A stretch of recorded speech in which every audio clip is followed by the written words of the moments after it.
Lightning cut through the darkness, illuminating the dead bodies around. Qinfeng was incredible. Weakened by hundreds of debuffs, he overcame the ruins of an ancient god. But Xiao insists that the Eye of Justice will go to her. Fen blames her sister for forgetting about their family connection. Xiao mocks him. He is just a foundling adopted by her parents. They have nothing in common. He has no right to be called her brother. The allies laugh, revealing their true side. Fei supports Xiao in her choice, although he notes that his brother-in-law has proven to be quite useful. The artifact was obtained only thanks to the exploits of the devoted warrior Fen.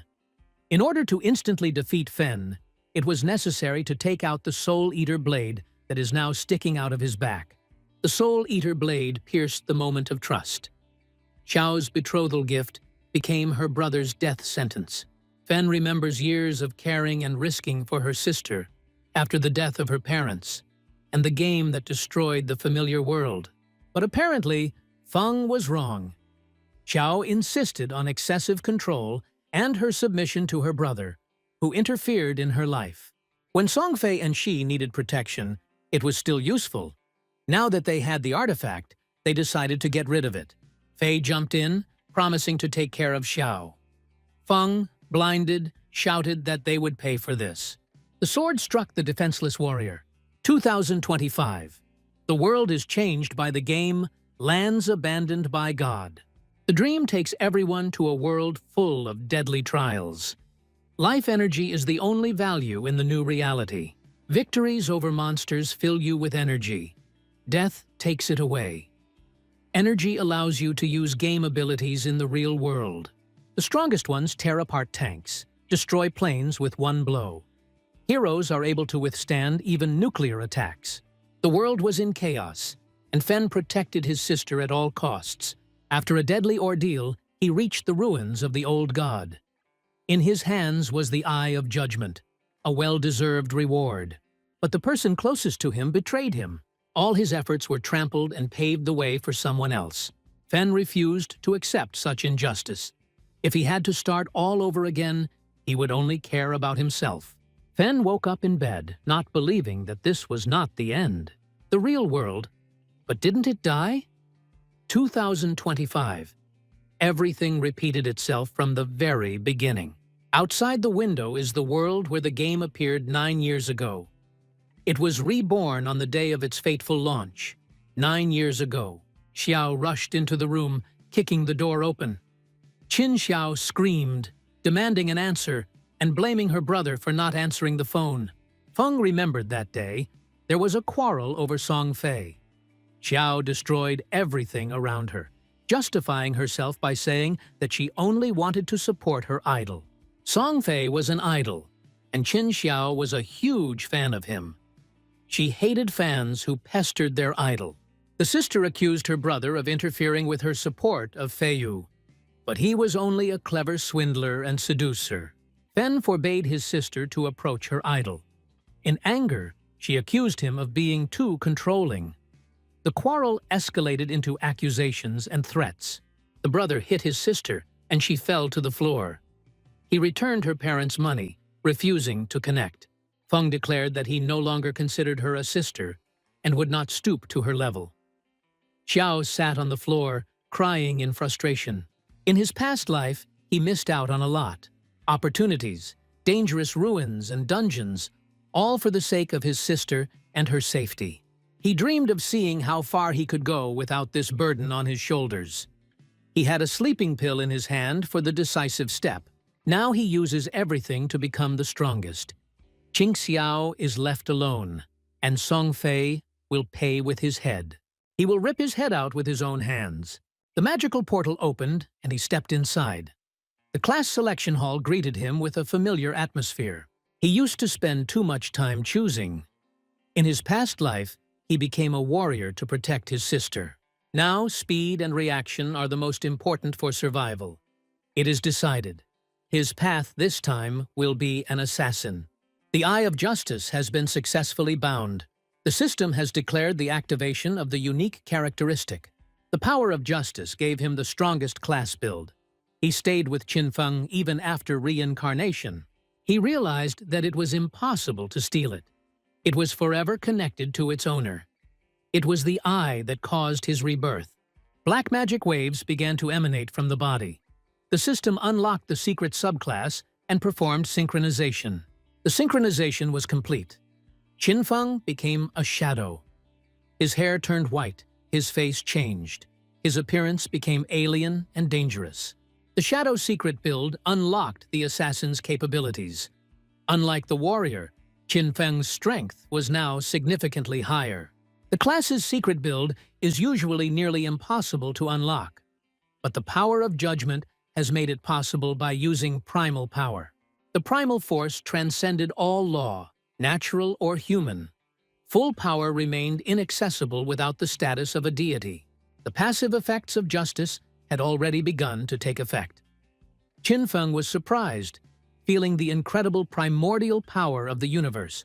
In the past life, after 7 years, a player appeared who left the lands abandoned by God. He was able to enter the kingdom of law, revealing the power of law to humanity. In the years that followed, no one repeated his triumph. From the very beginning of the game, Qinfeng received a primordial power that surpassed the rule of law. To gain complete control, one must reach the realm of law and become a deity. A new goal has appeared on Qinfeng's path.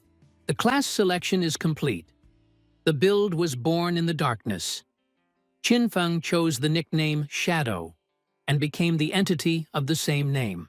He is transported to a land abandoned by God, a kingdom of ruins and monsters. The monsters are eager to tear the player apart and take away his life energy. Killing monsters increases the resource. Death deprives half of the accumulated. The city of Rakushka is a safe zone without monsters. Players cannot attack each other. The rate of loss of life energy here is minimal, equal to 1.0. The people around were surprised, looking around in the new world. They did not understand where they were. Qinfeng was surprised at how many players had already entered the game. People had no idea how they got here. Qinfeng realized that powerful players from the real world would soon appear here. The voices were discussing a strange class that was unlike any other known class. Qinfeng knew that in order to get ahead of others, he had to waste no time. Other players teleported in front of Qinfeng, all screaming in pain. After death, they returned to the city, but the monsters remained dangerous. Even a level 1 worm would take away half of your health with one bite. Players working together could only partially reduce its health. The life force was rapidly decreasing. Panic gripped the newcomers. The girl sister Li was silent, sitting on the floor. Her build remained a mystery. Archers usually start with short bows, but her abilities were different. The players suggested teaming up, realizing that they couldn't do it alone. Qinfeng refused, considering the group's experience insufficient. The others were surprised and thought he was prim and arrogant. The girl remained unperturbed, appreciating Qinfeng's professionalism.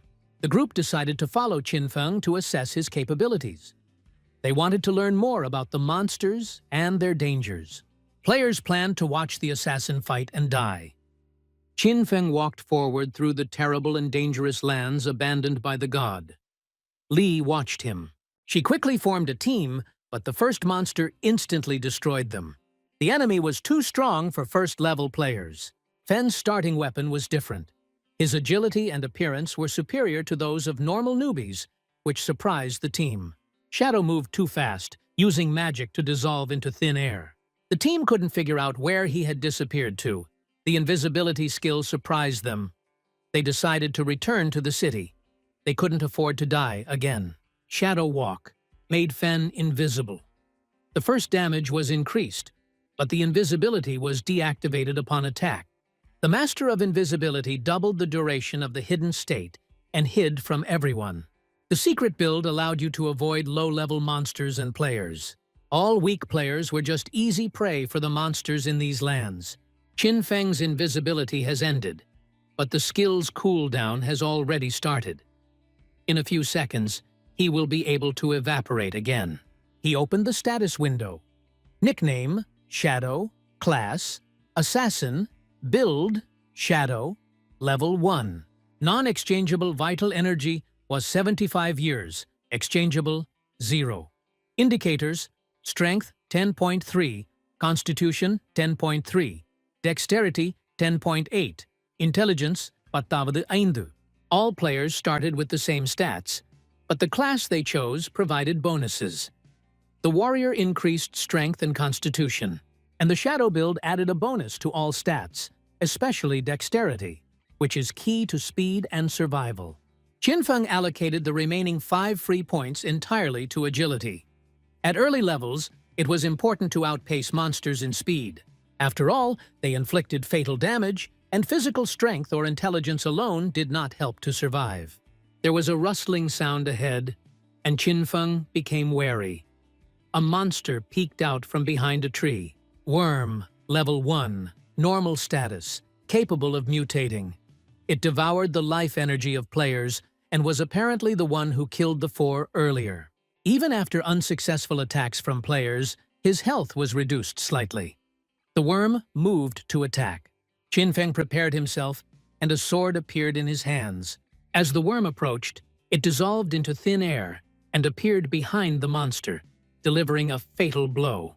The damage was 174. The monster was killed. The player received 10 experience points. Even the first strike had an unexpected result. The blow hit a weak spot, and from behind, which doubled the damage. Qinfeng realized how useful his new skills were. In his previous life, even the strongest blow only dealt 40% damage. He recalled how he had almost died several times trying to defeat this same monster, sitting on the ground in front of the slain worm and hugging his sister. A message appeared. Qinfeng earned 3 days of exchangeable life energy, as well as 54 years and 155 days of non-exchangeable life energy. The worm killed 4 players, sucking 20 to 30 years of life out of each, so the total energy reserve must have exceeded 100 years. However, Qinfeng only received 54 years. So far, the non-exchangeable energy remained useless. The power of justice has been activated. A new message has appeared. The skill Infinite Mutation has been unlocked. Qinfeng learned that killing monsters alone now gives a chance to gain mutation points to improve skills. Every 24 hours, 5 points are awarded. Defeating the boss guarantees additional points. At the moment, he had 5 mutation points. Infinite Mutation allowed him to improve his skills, a possibility he had never even heard of in his past life. Back then, the value of weapons or skill scrolls could not be increased, no matter how rare they were. But now, the power surpassed any law. Qinfeng decided to level up Shadow Walk and Backstabbing in preparation for the next trial. 4 mutation points spent, skills successfully improved. A message appeared. Shadow Walk, Basic and Bronze.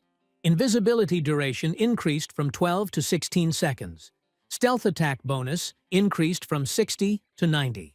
Cooldown reduced from 28 to 26 seconds. Basic attack's pull strike deals 15% more damage. Shadow Walk now lasts 16 seconds, which combined with Master of Invisibility adds up to 32 seconds of total stealth. With this duration, you can remain invisible almost permanently. At this skill level, one hit from Feng is capable of killing even a fully healthy worm. The players watched in amazement as he single-handedly dealt with the monster. A new enemy appeared from behind. Shepherd, first level, bronze status. He immediately summoned spiders, normal level, but their number and coordination made the task difficult. The shepherd's health was 1600. It was impossible for newcomers to cope with such an opponent. Qinfeng calmly assessed the situation. Using his magical power and assassin skills, he struck at the shepherd.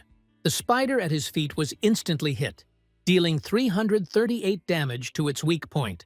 Thanks to his extreme agility and new skills, Qinfeng remained unharmed, while an ordinary player would have received a fatal blow. After the attack, his level rose to 9. The blow dealt over 300 damage, giving him a decisive advantage over the shepherd and his spiders. Strength and speed, enhanced by enhancements, made him nearly invincible in this dangerous zone. Pasteur moved forward.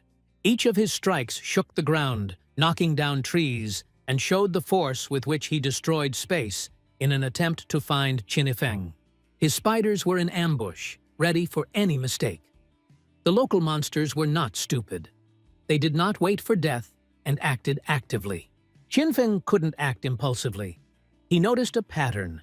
He picked up a stone and threw it at the exact moment of opening. The damage was 299, taking into account all hidden bonuses. Holding another stone in his hand, he knew that each throw could be decisive. The second stone hit the shepherd's weak point, 279 damage. Now all that was left was to activate Shadow Walk again. Hide and wait until the skill's duration is almost over to deliver the next killing blow.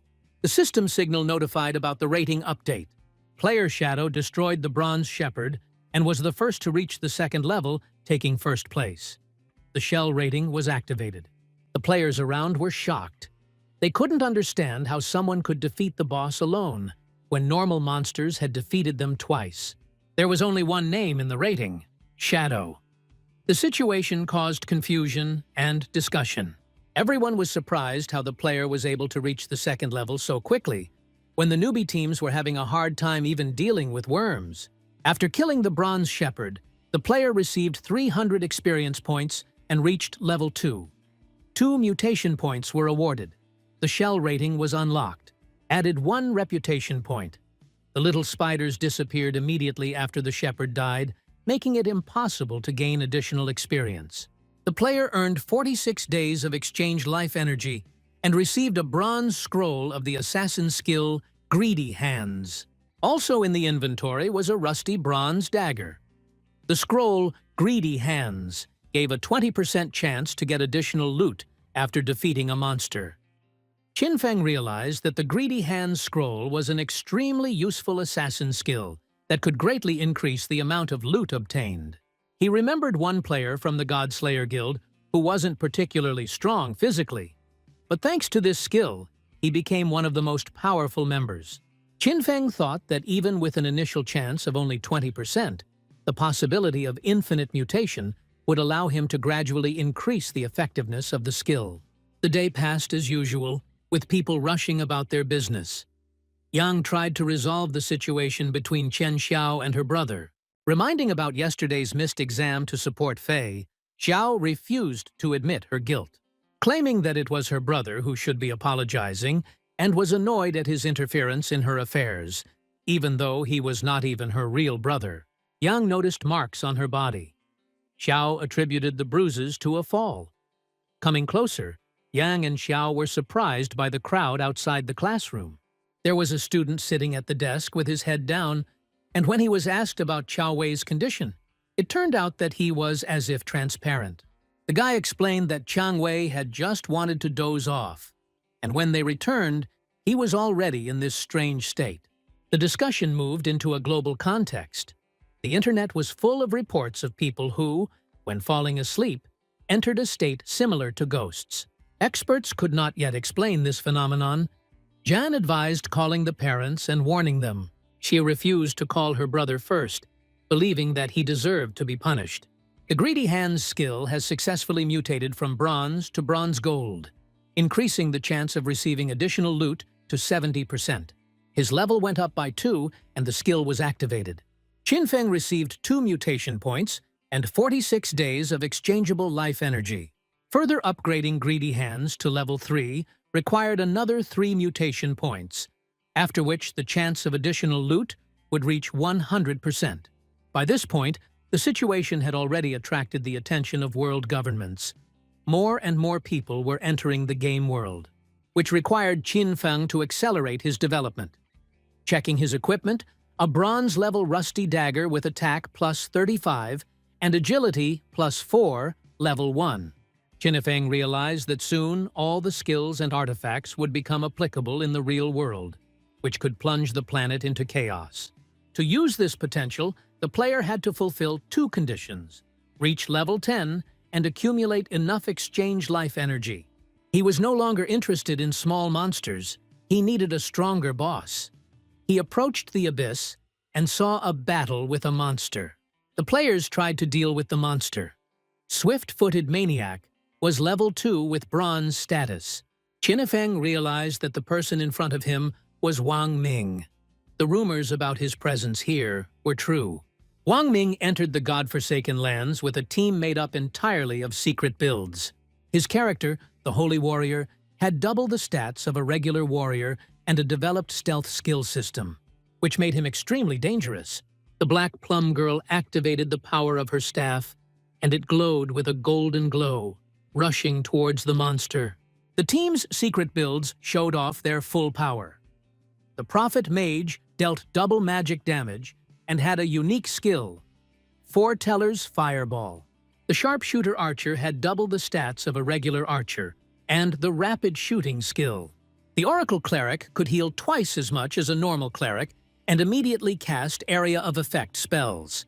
Arrows and fireballs rained down on the monster as the warriors tried to keep its attention. The team noted that the boss was too strong, and their attacks barely reduced his health.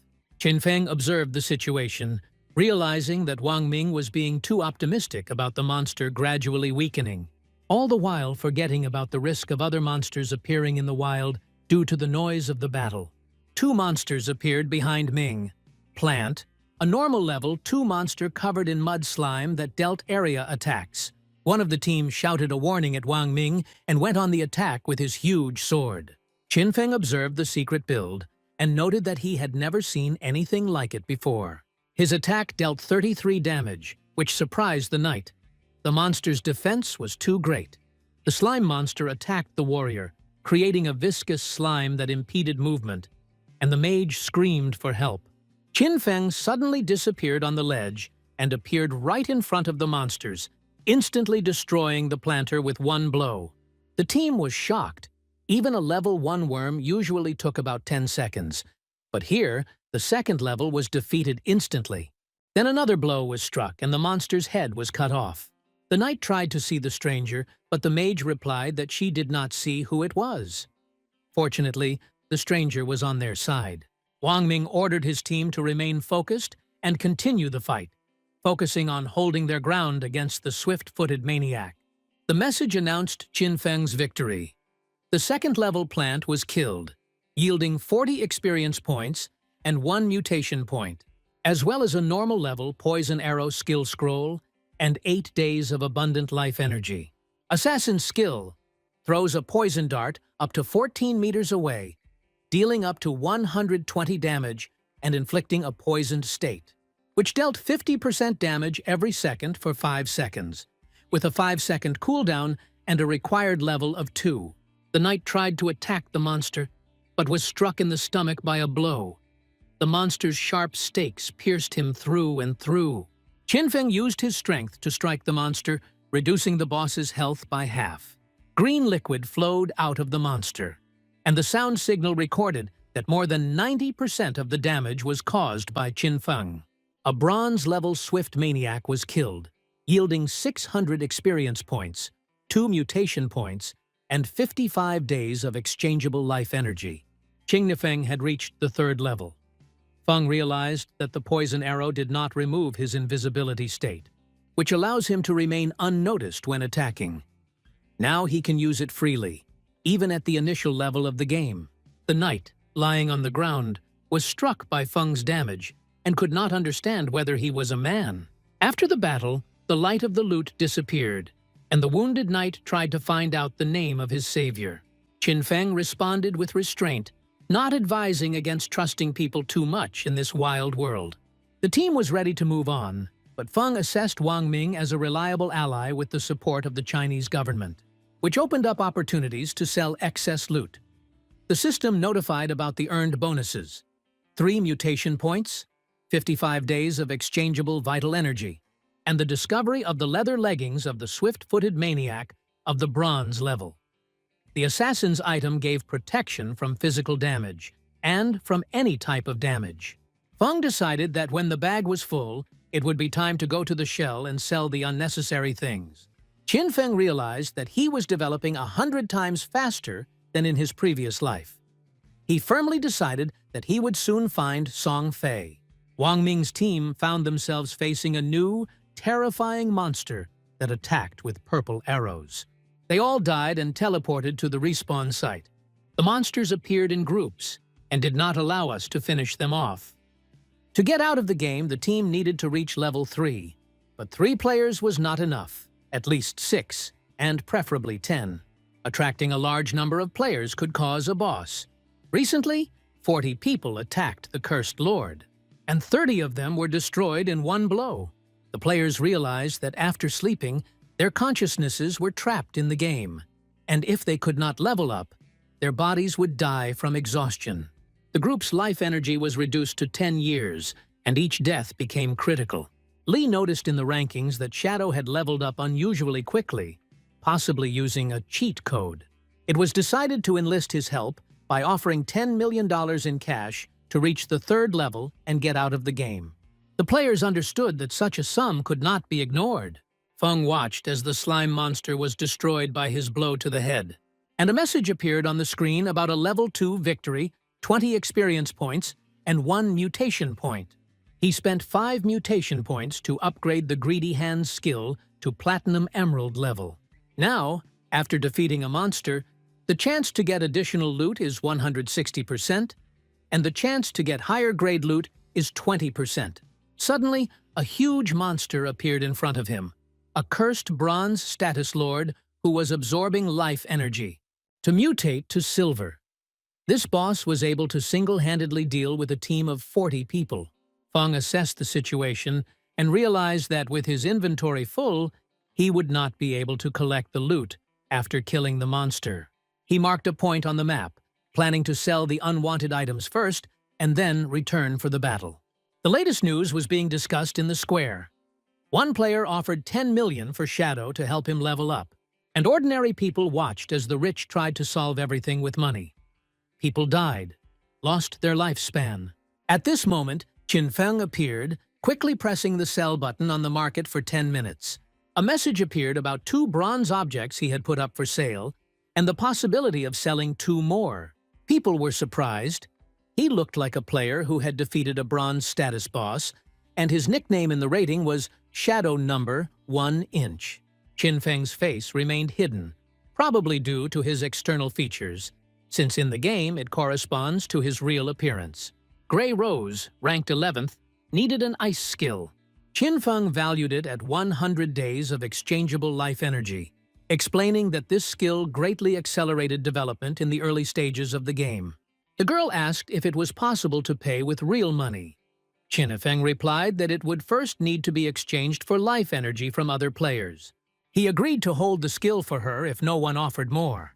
The girl transferred 100 days of energy, and Qin Feng noted that the second-tier teams should have earned much more energy by fighting 40 worms. But now the main thing was to use this resource to reach the 3rd level and exit the game. A message appeared about the sale of a skill scroll. Qin Feng received 100 days of exchangeable life energy, a total of 368 days. Lee approached him and offered him 1 chance to help her reach the 3rd level, promising a generous reward in the real world. The crowd whispered that she was offering 10 million in cash, discussing how such a sum could be made. She turned out to be Qian Li, in her past life the leader of a crime syndicate that was destroyed by the state. The girl had a reputation as a person who sold life energy for money and then kidnapped and killed people. Qin Feng refused her offer, leaving the girl confused. She tried to convince him to join. Promising a luxurious life and material goods, Qin Feng replied that he was not interested in cash, because soon the only currency would be exchangeable life energy. Li was surprised by Qin Feng's refusal, threatening in the real world, but he sharply responded that he was ready to destroy her life energy to 0. The girl and her team got scared and quickly left. A message appeared about the sale of the bronze status shiny robe. Qin Feng earned 19 days of exchange energy, a total of 546 days. He sold everything, so that now he became stronger and ready to meet the damned master. No one yet understood that with the help of exchange energy, game skills could be used in the real world, and that the abandoned lands, abandoned by God, can turn into chaos. The people turned around, but Qin Feng had already disappeared. Team Li stood out of breath in the alley. The girl was outraged that someone dared to threaten her and promised that she would take revenge in the real world. Suddenly, a man appeared in front of them, introducing himself as Mao Li Chong, but allowing them to call him Old Man Mao. He stated that he had already reached a high level and could share useful secrets. Li was surprised when he asked if the 10 million offer was still on the table. Mao explained that in order to level up faster, you should allocate 5 skill points to agility, which will allow you to be faster than the worm and defeat it. Li was surprised because all her points were invested in strength, but she realized that the man really knew useful things. She agreed, offering him only 5 million for his help since he was strong, but clearly not as strong as Shadow. Mao agreed, and they made a deal. The guy was puzzled how it was possible to refuse 10 million, considering it obvious stupidity. Qin Feng sat on a tree branch and watched the damned gentleman. The monster has already managed to evolve to silver status, but the process to gold has not yet been completed. Qin Feng, not wanting to wait, directed the force of the poison arrow straight at him using a sneak attack. The damage was minus 219, while the monster's health was 2 to 3 times higher than that of the bronze boss.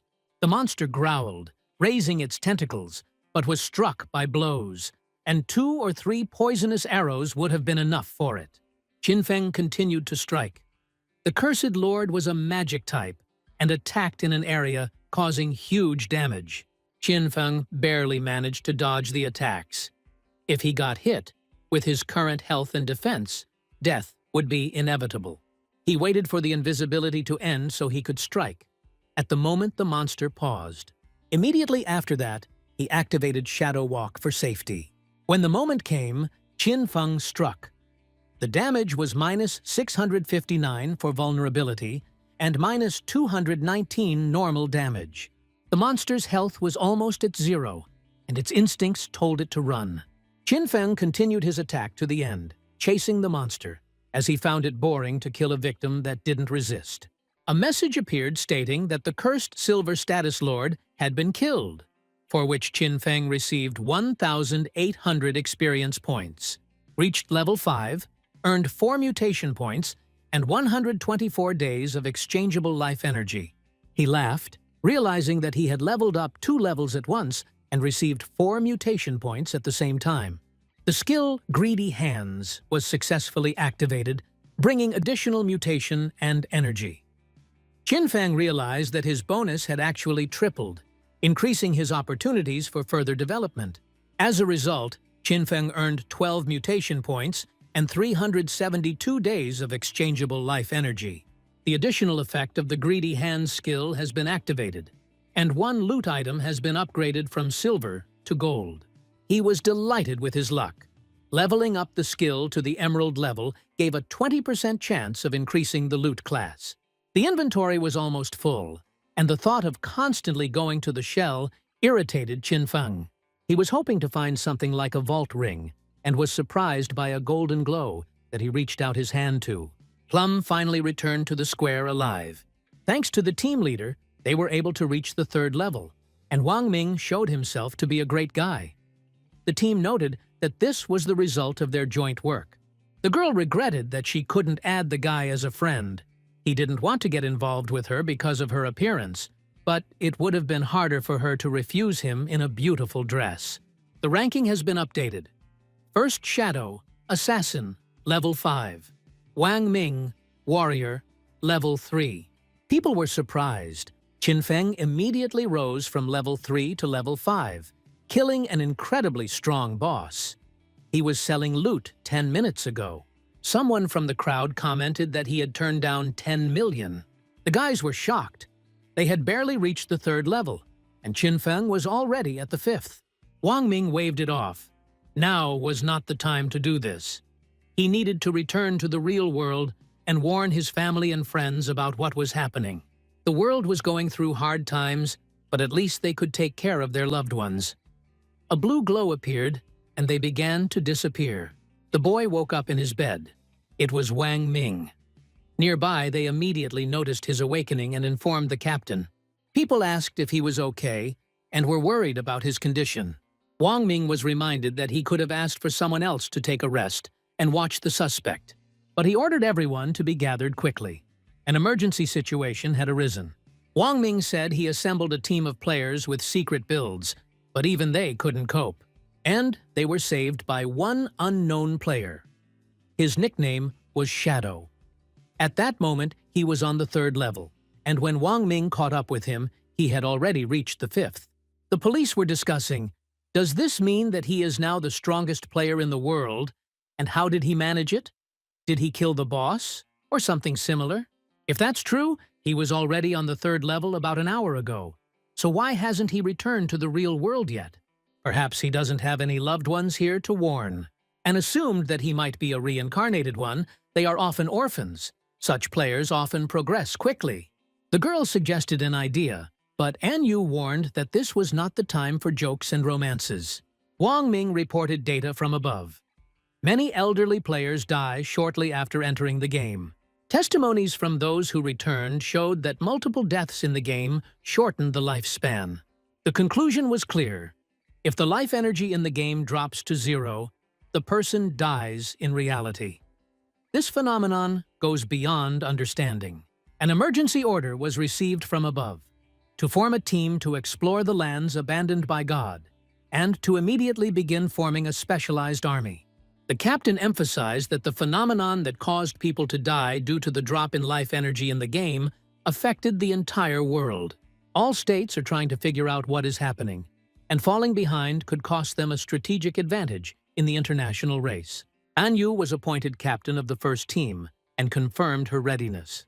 Wang Ming was given the position of vice captain, and he can independently choose his subordinates.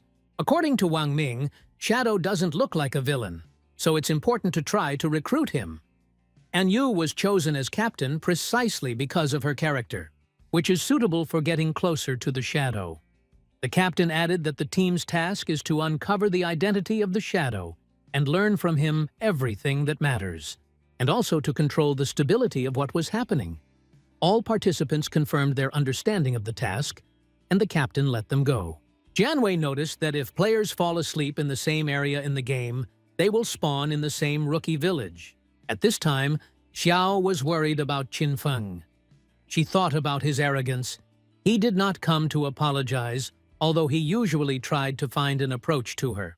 This time he even hit her, something her parents never allowed themselves to do. Xiao was indignant. She had simply skipped classes to go to Songfei's concert, and now she intended to demand an apology. The memories of meeting brother Songfei yesterday warmed her, but she knew that the game would make it more difficult to arrange this in the future. Chu suddenly realized that if players entered the game immediately after sleeping, then Fei's brother would also be there. This means that she will be able to meet him too. Wei had already reached level 3, and Xiao wanted to know how he did it. She began to change her clothes, preparing for her dive into the game. At this time, Wei received a notification from Xiao on her phone. Wei, share the secrets of the game. The guy chuckled. Goddess Xiao has descended upon him, a great chance to get her. Wei wrote Xiao's advice. In the early stages, all points should be invested in agility. Otherwise, you won't be able to dodge the monsters. Even for a mage, this is useful, because high agility speeds up spellcasting speed. Xiao was worried. What if she can't win even like that? But Wei reassured her. A player who has reached level 5 is able to open a teleport to the city. She needs to join someone to level up and then call him. Together, they will reach the top. Xiao closed his eyes, thinking that these losers were not so useless after all. Qin Feng, he may be arrogant, so be it. But when he enters the game, he will see that it has become much stronger than him. He will bite his elbows, but will not receive help. Feng carefully examined the items he found. The golden cursed ring was suitable for any class and gave +8 to all stats. 26. Darkness and matter resistance, and the weak point attack bonus is increased by 1.5. Requires level 4. And in fact, the ring raised Fen to the 3rd level, which significantly increased his combat potential. Resistance to dark energy and matter would be especially useful against some magical monsters, and the attack bonus would allow for quicker dealing with enemies. Then his gaze fell on the scroll of the skill Shadow Massacre. a silver assassin skill. It allowed an attack in one direction at a distance of 15 meters, initiated a state of invisibility for 5 seconds, and dealt 3 blows to each enemy in the radius of damage. Cooldown, 12 seconds. Each cut was 2.1 meters long and dealt 100 damage per hit. Each hit was considered a sneak attack. Greedy Hands is now at Emerald Diamond level. After killing a monster, it had a 220% chance to receive additional loot, and a 40% chance that the loot would be of a higher class. That is, one monster now brought him almost as much as 3. He then invested the remaining mutation points into Shadow Carnage, raising the skill to Silver Platinum level. The skill now hit enemies in one direction at a distance of 21 meters, triggered invisibility for 7 seconds, and dealt 5 hits to each enemy in the radius of damage.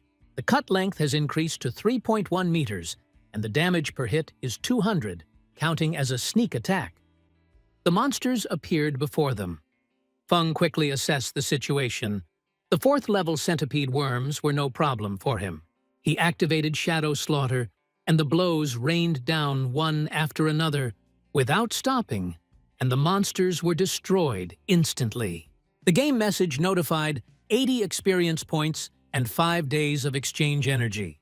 He noted that the effectiveness of attacks had increased again, and the battle time had been reduced, which reduced the chance of unforeseen incidents.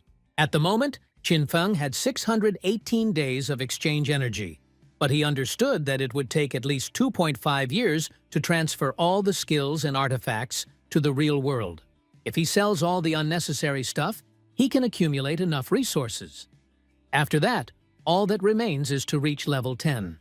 The rain pounded the wet sand, and the overcast sky created a tense atmosphere. Voices could be heard nearby. Li had reached the 3rd level, and now she had to fulfill her promise. Li suggested that he take advantage of the Dajiang Company's opportunity to transfer funds to the real world, giving him the contact information. She also offered to buy his exchange energy for 10,000 per day. The guy realized that the opportunity that Shadow missed was really valuable. He reflected that despite the risk to real life, energy allowed him to earn real money, making his situation almost ideal. The atmosphere in the square was calm. Fen stood at the spatial gate watching the activated shells. The system reported the successful opening of a spatial channel and the accrual of 1 reputation point.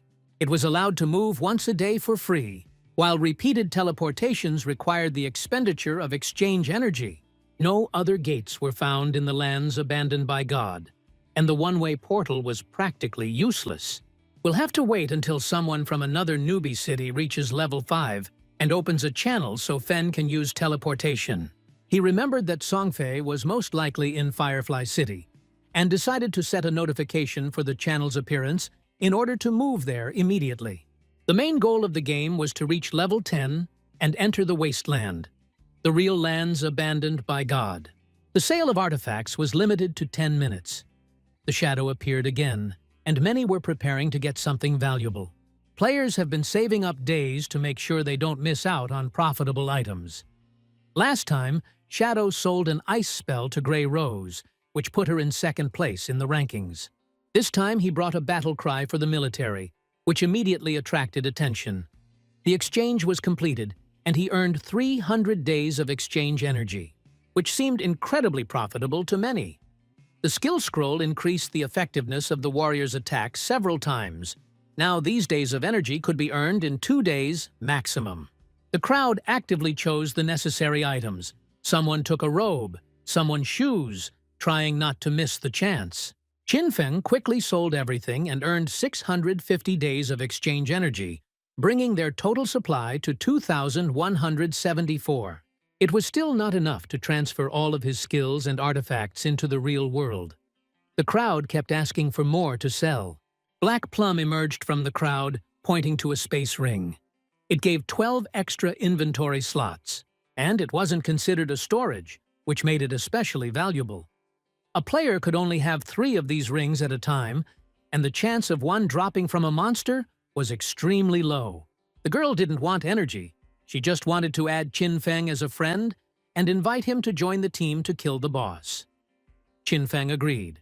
The boss had gold status and was known as the Tattered Boat. It was a rare enemy that dropped useful artifacts, making the upcoming battle especially valuable. Every time a boss appeared between different guilds, real conflicts arose. When he appeared near the newbie city, he was most likely no higher than level 5, and his victory seemed quite achievable.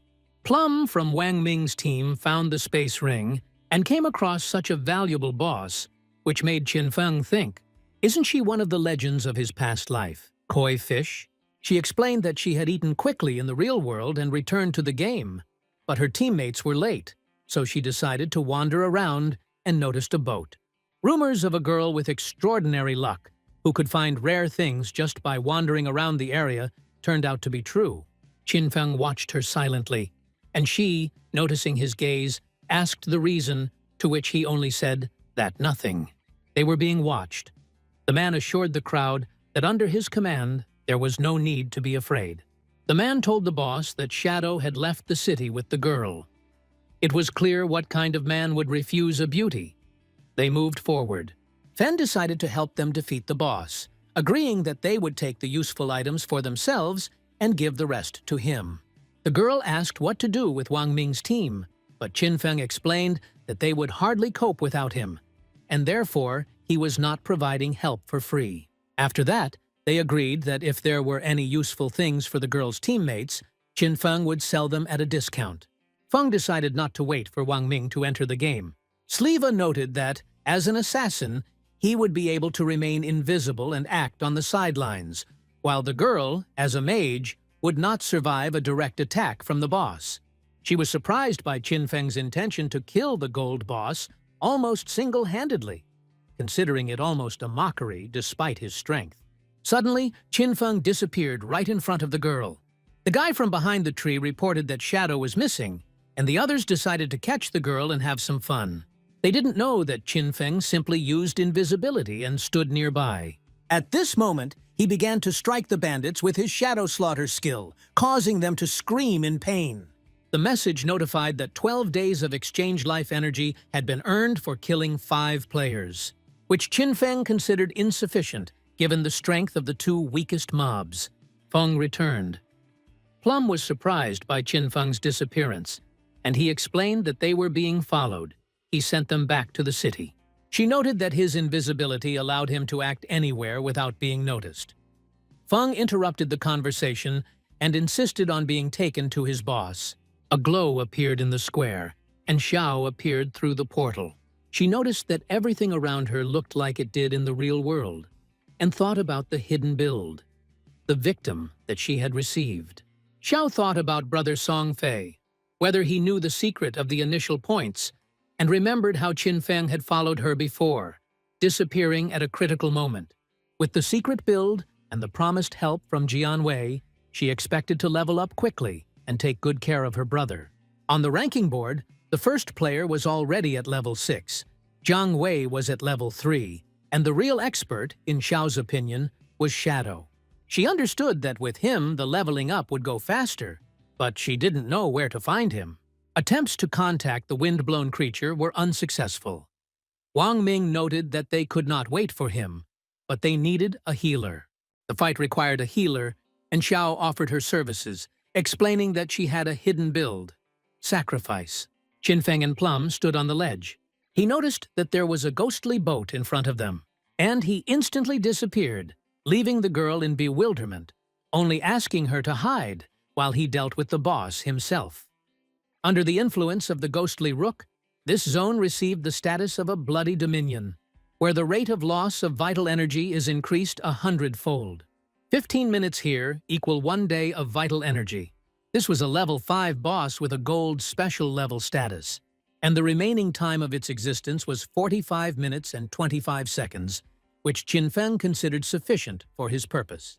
He activated the skill Shadow Massacre, dealing 549 damage, then used Poison Arrow, dealing 621 critical damage. The main difficulty was that most players did not understand where the boss's weak spot was. Many believed that the vulnerability lay in the skeleton's body, or the boat itself, while the true weakness lay in the ghostly bells.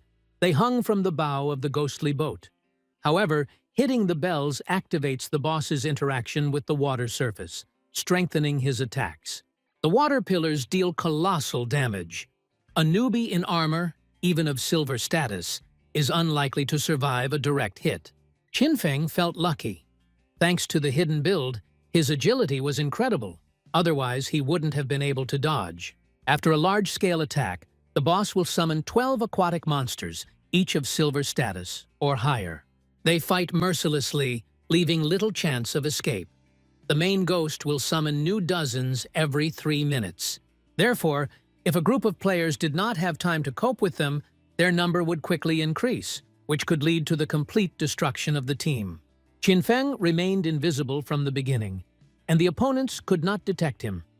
He chose the right angle to attack, and he began to use his skills.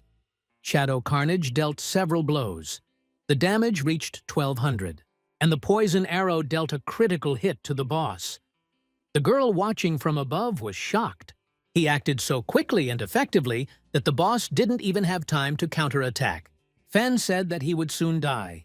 Black Plum was scared, but Qinfeng calmed her down, saying that she didn't need to do anything and just wait for him to revive.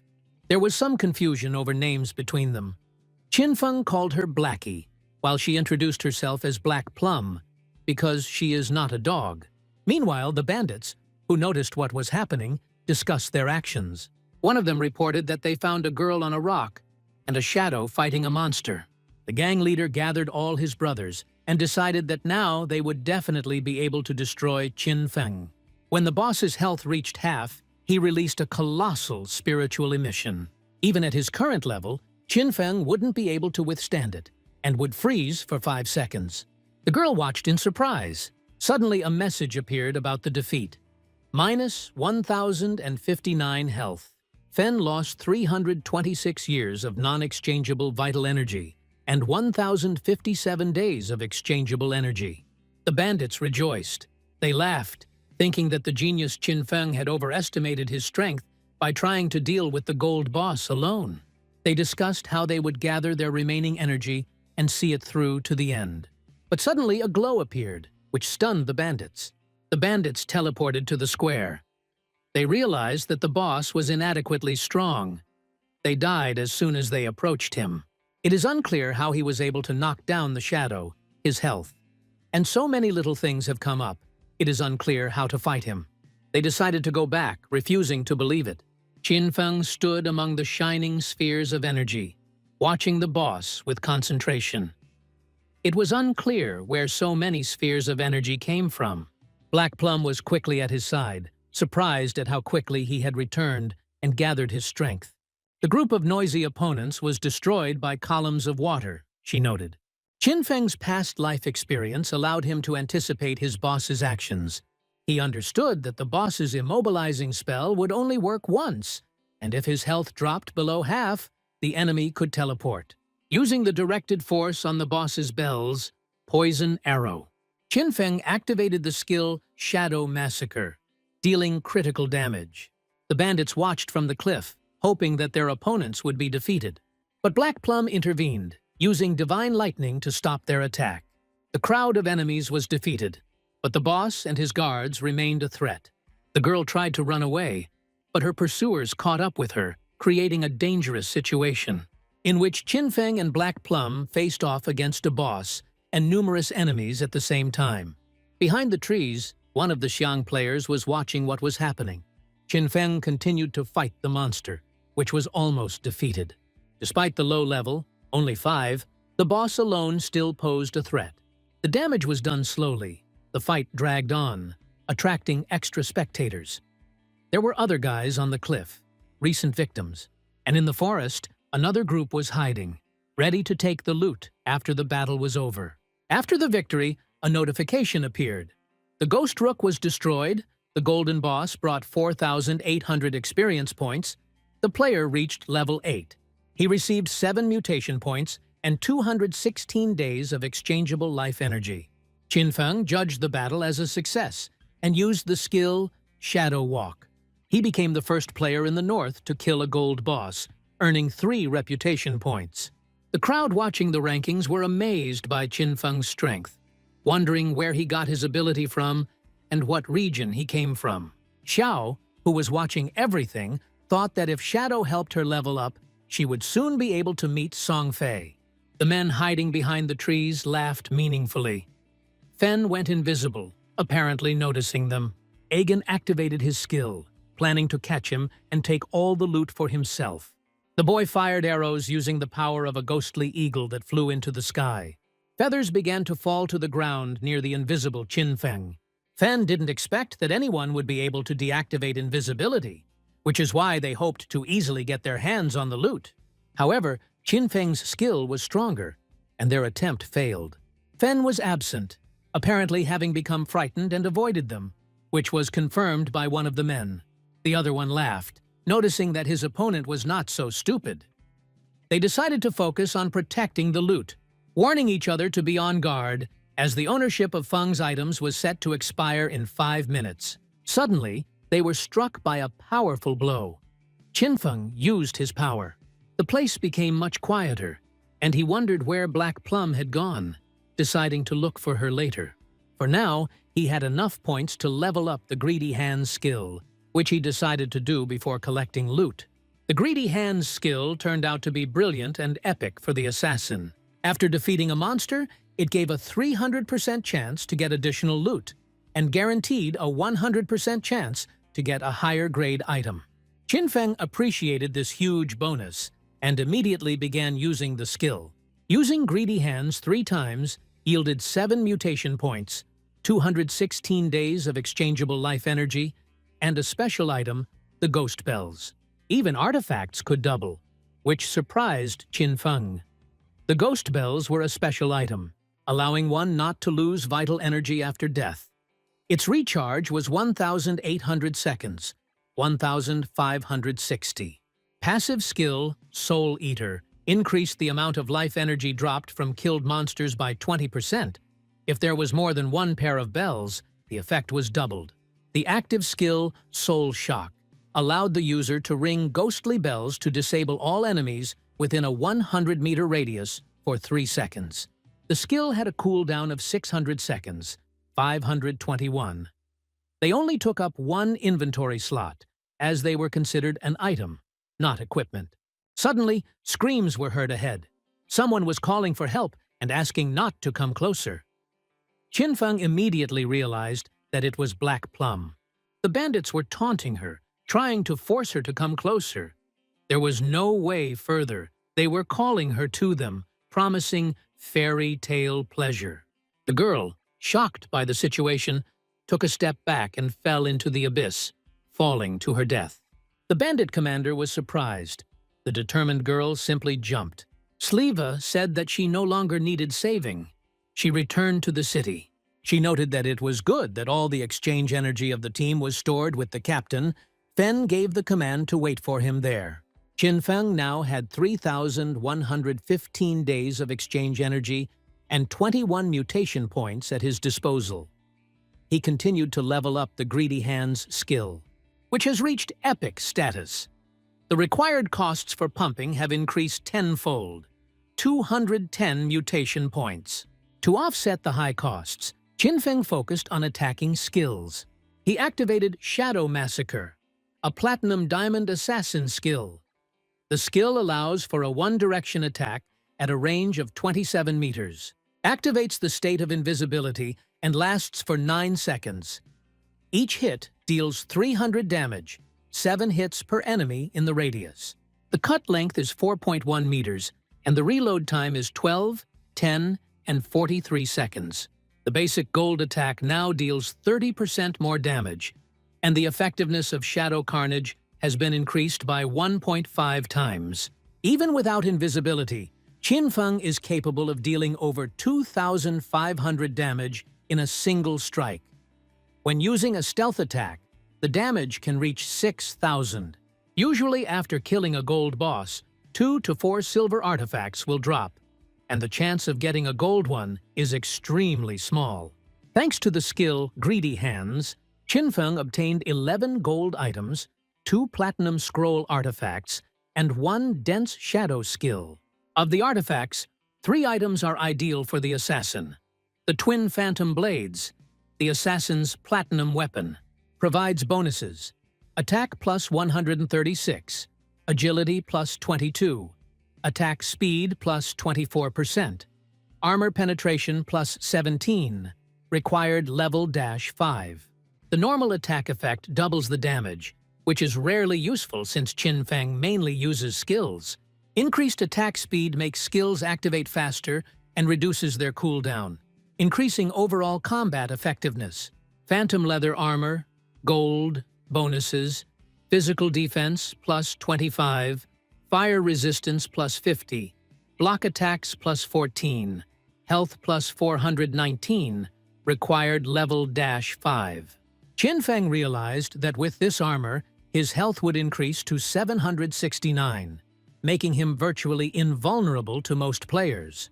To hide the armor's power, he decided to make it invisible so that others would think he was wearing the standard assassin outfit. He also learned the assassin's skill, Blurred Shadow, a gold skill that passively reduces damage taken by 15%. When fully activated, it provides immunity to any type of damage. In normal life, this skill was considered ineffective, since increasing the percentage required sacrificing the level of other artifacts. Qin Feng could level up skills directly, without losing other characteristics, which made the skill extremely valuable for defense. Qin Feng judged that the rest belonged to the warrior, cleric, or archer classes, and decided to sell it to Wang Ming at a 10% discount, although he doubted that he had enough team energy. But you can sell it on credit. Fen became stronger thanks to Chernyavka and decided to thank her for it.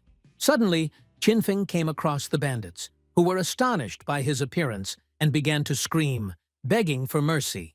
He used his power, directing it at them, and understood that thanks to the ghostly bells, he was not in danger. The men in the forest were dying. For this, Feng received the first level of the killer status. In case of death, he will lose 75% of his life energy. But he didn't care. That's what he had the ghostly bells for. Returning to the square after killing the gold boss, people whispered that Qin Feng took all the valuable loot for himself only. People around him recognized his strength and called him a cheater, noticing that he was not wearing any equipment. As a sign of reconciliation, Fen was given the assassin skill Piercing, a normal melee skill, deals 20 additional damage to one target, and stuns for 2 seconds with a 22-second cooldown. Qin Feng accepted the gift and was ready to use the new skill. Xiao Xiao and his companions discussed the injustice of Qin Feng killing them in battle and receiving a skill as a reward. Xiao noted that Qin Feng must have some kind of secret and suggested kidnapping him in the real world to learn the cheat codes and turn him into a slave to collect life energy. The guys approved the plan and suggested sending a woman who would gain his trust and find out information, hoping that he would fall for the beauty. Meanwhile, Qin Feng handed over the plum its share as agreed. She praised the new necklace skill, which increased her power and increased the speed of mana regeneration. Plum gave the ring as they agreed. The girl also spoke about a cave she came across while escaping from bandits, suggesting that it was an entrance to the ruins. Qin Feng thought for a moment, admitting that his generosity had paid off. She wouldn't have shared this information if he hadn't given her the 2 gold items. With the ring, Qin Feng gained 27 inventory slots. He asked where Wang Ming was. After selling the items, Fen will go to the ruins she spoke of, and the captain has gone to train a new cleric and will not return soon. She marked the entrance on the map and told about a stone slab in the bushes that she moved while trying to hide. After going down just a few steps, she was frightened by the screams coming from the cave. Qin Feng decided to go there straight away. Promising to deal with Wang Ming upon her return, the girl was surprised when he suddenly disappeared. At first, Fen had planned to look for a place to farm, but now there was no need for that. Near the newbie village, there were 3 types of ruins: tombs, cursed ruins, and temples of faith, all of which were full of bronze and silver monsters. For Qin Feng, this meant a large amount of energy and mutation points, and he set off in anticipation of the spoils. Qin Feng found himself in a forest near the entrance to a cave. Tombs were usually inhabited by hordes of small monsters, and at the end, a golden boss awaited players. The monsters in the cursed ruins were cursed by the ancient gods. They may have once been humans, but after death, they turned into ghosts. Temples were inhabited by monsters that were never human, but worshipped ancient gods. Temples were considered the most intricate type of ruins. By successfully clearing the cursed ruins and temples, one could obtain a special item or skill scroll. The frescoes on the walls told Qinfeng that this was a temple of faith. The paintings looked very familiar. This was the temple of the ancient god of justice. Qinfeng noticed that the roots of this place were somehow connected to his Eye of Justice. Wang Ming was fighting the monster at this time, but received a strong blow and fell to the ground. Xiao was at a loss as to how to use her skills and was paralyzed with fear. She dropped her staff in fright. Everyone ended up in the square, as most of them were killed. Black Plum was surprised by the speed of the captain's return and noted that Shadow had not returned yet, so they would have to wait. The men were shocked and confused. She didn't know how to defend herself, use skills, and act in battle. Xiao was constantly losing control. Plum tried to protect her. This is her first attempt. It is not scary to die for the first time. The boy informed Black Plum of the current situation, noting that the team had already suffered a defeat for the third time in an hour.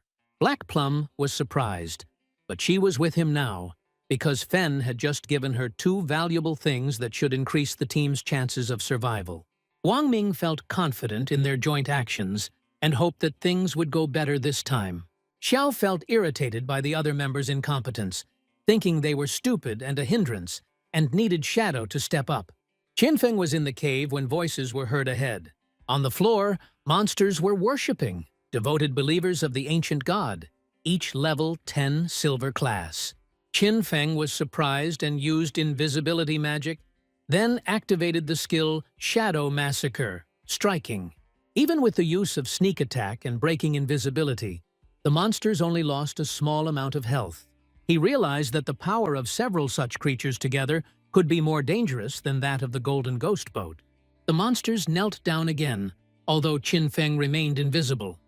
He thought that perhaps they had sensed the aura of the Eye of Judgment and were not attacking. A voice coming from ahead forced the others to follow.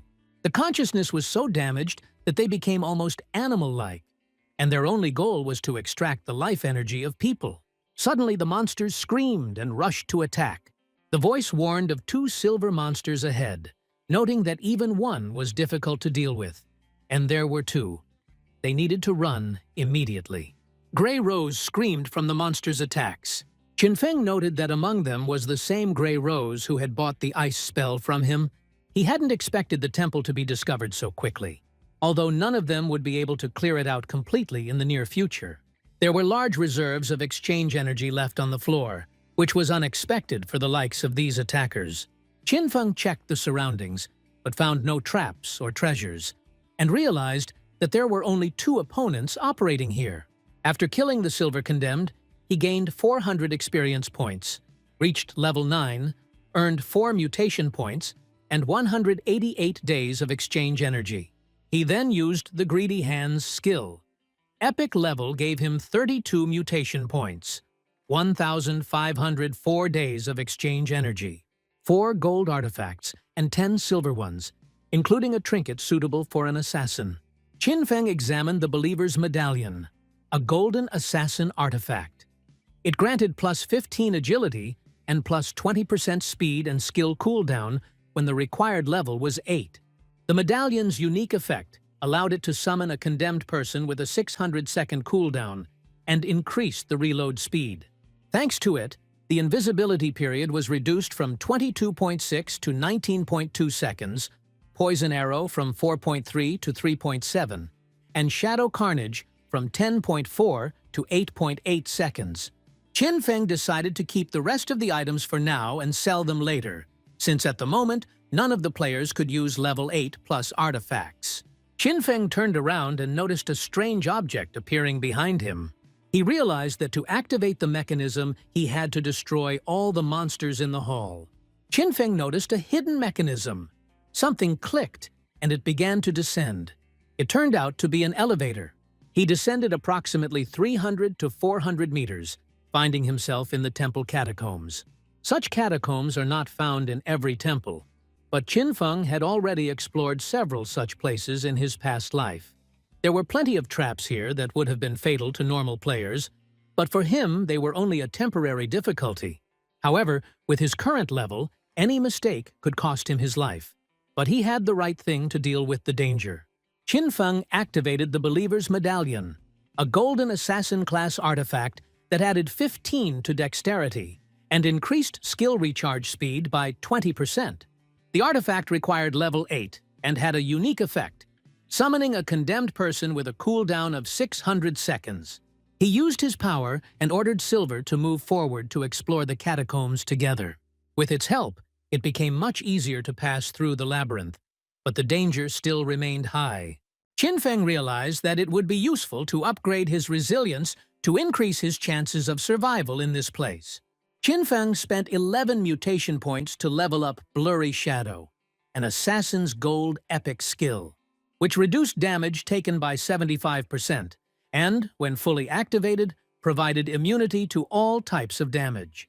After that, he had enough points left to upgrade Shadow Carnage to Diamond level, enhancing his combat abilities and defense. The skill, Shadow Massacre, attacks in one direction at a distance of 30 meters and automatically triggers the state of invisibility for 12 seconds. It deals 9 hits to each enemy within an 8-meter radius, each hit dealing 400 damage and counting as a sneak attack. Qin Feng realized that to upgrade Shadow Massacre to legendary level, he would need 10 times more mutation points than the previous level. He noted a pattern. The higher the initial level of an artifact or skill, the more effective its upgrade. Leveling the skill to epic level wasn't too expensive, so now any of Qin Feng's abilities will meet that standard. He had 11 mutation points left, enough to level up Shadow Walk. Qin Feng spent 8 mutation points to upgrade Shadow Walk to Silver Platinum level. Invisibility now lasts 24 seconds instead of 16. Sneak attack bonus increased from 90 to 150, and cooldown decreased from 26 to 180, 22 seconds. Taking into account the item that reduces the cooldown, it decreased, but it still remained. You need to remember to pump up the skill in the future. At that moment, there was a click. The silver one was trapped and covered by a huge stone ball. Qin Feng realized that he would have to wait to summon a new servant. It was slow, but safe. On the top floor of the temple, a man peered around the corner and noticed that the 2 monsters had disappeared. Grey Rose was surprised. Their life energy was gone too. Apparently, someone killed the monsters and took the energy. She realized that only Qin Feng could do this. Now, she felt that there was no longer a threat to them. When the group first entered the temple, the girl caught a glimpse of a man who, in her opinion, communicated with monsters. She guessed that it was Shadow, and wondered if he had the ability to subdue monsters. His abilities seemed frighteningly outstanding to her. Meanwhile, Qin Feng used the silver monsters to disarm the traps. One of them died after being pierced by spears. Having explored the catacombs for 3 hours, he came to the conclusion that he had reached their end. Without the medallion, it would have taken hundreds of human lives to complete this journey. He ordered one of the monsters to open the massive gate, but the attempt was unsuccessful. Then Qin Feng himself came and used force. The gate swung open with a heavy creak, and a wind blew from behind it. Before his eyes appeared a chest, entwined with thick vines, and next to it was a motionless NPC. The system window next to the NPCs displayed only question marks. Qin Feng was surprised. It was the first time he met such a mysterious character.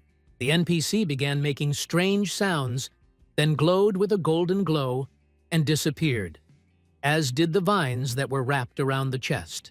Qin Feng felt a strange connection between this event and the Eye of Justice. The chest glowed with a golden light, indicating the presence of an epic item, but he knew it could be a mimic or a trap. He ordered the silver monster to open the chest. The monster approached, carried out the command, and a golden flash of light flew out of the chest. Qin Feng was surprised. In front of him was an assassin skill that combined active and passive effects at the same time. Gifts of Mercy, with both an active and passive effect. The passive increased the chance to hit a weak point by 100%, and the damage from such a hit was doubled. The active effect made the next attack have a chance to cause a flesh rupture, dealing 100% of the attack's damage every second for 3 seconds. If, for example, an attack dealt 300 damage, the debuff would take away another 900 health points over 3 seconds, turning one hit into a total of 1200 damage. The skill allowed the flesh-tearing effect to be inflicted with just one hit, unlike skills like Shadow Massacre, which required multiple hits. The epic class of the skill meant that it would not require the standard 10 mutation points to upgrade it to Legendary. His damage increased several times, thanks to Chernyavka. He decided to sell the rest to her team. He was going back. Qinfeng told Chernyavka to tell Wang Ming to return to the city, because he had something to sell. Black Plum asked if he had finished exploring the ruins. They were already moving out. Qinfeng found himself in the square and was surprised by the sudden crowd, who immediately began shouting and addressing him as Shadow. Some asked to be added as friends. Others offered help and admired him, and officially invited Qinfeng to their company. And several other people offered their services, and even generous bonuses in order to become his assistants. Qinfeng realized that the portals in the newbie cities had finally begun to open, allowing him to head to Firefly City to retrieve Song Fei. He vanished into thin air and disappeared, leaving the crowd in shock. People were surprised by his disappearance, and a fight broke out among them. Qinfeng watched this from a distance, invisible. Chernyavka looked at him in surprise. She informed the captain that the genius had returned. Qinfeng looked over the crew carefully. Among them was his sister Xiao. He was amazed at how she managed to sneak into Wang Ming's ranks. The team could fall apart because of her. The whole world now knows about the Shadow, and it is not yet possible to reveal your true identity. In the real world, even an ordinary kitchen knife can pose a deadly threat. Xiao realized that it was Shadow standing in front of her, and it was clear from one glance that he was the strongest. In comparison, Wang Ming's gang seemed like trash. If she can befriend this person, she will be able to meet her brother Sun Fei in the near future. Qinfeng asked for 2,200 days of energy for everything. Wang Ming was surprised to see that all the items were silver and gold grade, and admitted that they could not afford that. Feng allowed them to pay later. Wang Ming thanked him, promising that if Tenny ever needed help, they would do everything they could. The team members were happily discussing how they had received a golden artifact and how their damage had tripled. Some were even touched when they realized that he had sold it to them on credit. Wang Ming noticed that there was nothing for a priest among the things. Xiao was surprised. One of the team's fighters waved it off. He would make do with the experience he had gained. Xiao approached Qinfeng, hoping to gain something for herself as a priest from Wang Ming's team. A friend request message from the player, Miss Elegance, suddenly appeared on the screen. Qinfeng just glanced at her and disappeared, leaving Xiao at a loss. Wang Ming assumed that he simply didn't have anything suitable for a priest, while another team member thought that Qinfeng did it on purpose. Black Plum noted that she enjoyed his sudden appearances and disappearances. Qinfeng knew that he indeed had gold artifacts and skills suitable for a priest, but he saw no reason to give them to Xiao. He understood that over time there would only be more unnecessary equipment, and the constant sales on the square would take up too much time. Therefore, he believed that building ties with Wang Ming, who had the state behind him, was the right decision, and Qin Xiao should not interfere with this plan. Another priest had to be found for Wang Ming's team, and he thought that Miss Xue, the leader of the Godslayer Guild, could be suitable for this role. In his past life, she used a hidden build of the White Bird Priest, allowing her to summon a familiar that could heal and buff. Memories suggested that she was the only priest capable of killing the Golden Boss alone, and they had been through a lot together. Compared to her, Xiao seemed insignificant to him. Qinfeng noted that Miss Yue, like Song Fei, was from Firefly City, making her an ideal candidate. He teleported into the city and found himself in another square. At this time, the fighting continued. The silver boss already had half of his health knocked out, and if someone else had finished him off, they would have lost their chance. Song Fei continued to attract crowds of female fans, and others couldn't understand how a mid-level singer could have so many brainless fans. Some of the men swore that they would definitely kill him today, but Qinfeng thought it would be an easy task. Qinfeng stood among the rocks, looking at the 5th-level Valley of Lamentation, where the heat demons and captives resided. In the distance, screams could be heard as men attacked the fiery monster, the silver boss of the two-headed demon heat.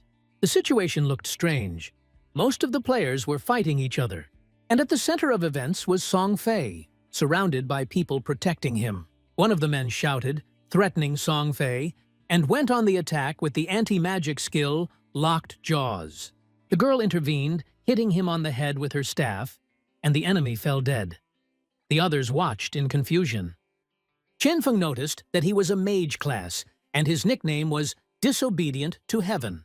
He realized that this god of magic forced his fans to choose the mage class, took away their artifacts and skills so as to speed up his own leveling. The team couldn't consist exclusively of mages, so the fans distributed points according to different parameters. Some invested in intelligence to become damage dealers, others into agility to distract enemies, others into health, turning into living shields. The rest developed strength and became non-warlike, fighting in close combat. Initially, such a team was almost invincible, sucking the life energy out of players left and right. But over time, most of the fans died. The idol enthusiastically encouraged the sisters, wishing for the monster to die quickly so they could rest. The girls, full of determination, cried out for brother Song Fei, claiming that he was suffering the most and that this horror should not have touched him. They swore to kill the monster, protect the idol, and prove his greatness. The monster advanced, and some of the girls died, causing horror and sadness to Idol and the others. Despite the losses, they continued to attack using the power of lightning, aiming to raise Song Fei in the rankings and show 10 his place. Fei finally felt relieved. Even with the silver boss, it was so difficult. How could anyone handle the gold one alone? He suspected that the enemy was using unfair methods. He had many helpers around him, but he was still at level 7. He didn't understand how anyone could level up so quickly, but the anticipation of reaching level 8 made him happy. He laughed in his mind as he watched Shadow get stuck on the 9th level, looking forward to the moment when he would overtake him and become the first in all the lands abandoned by God.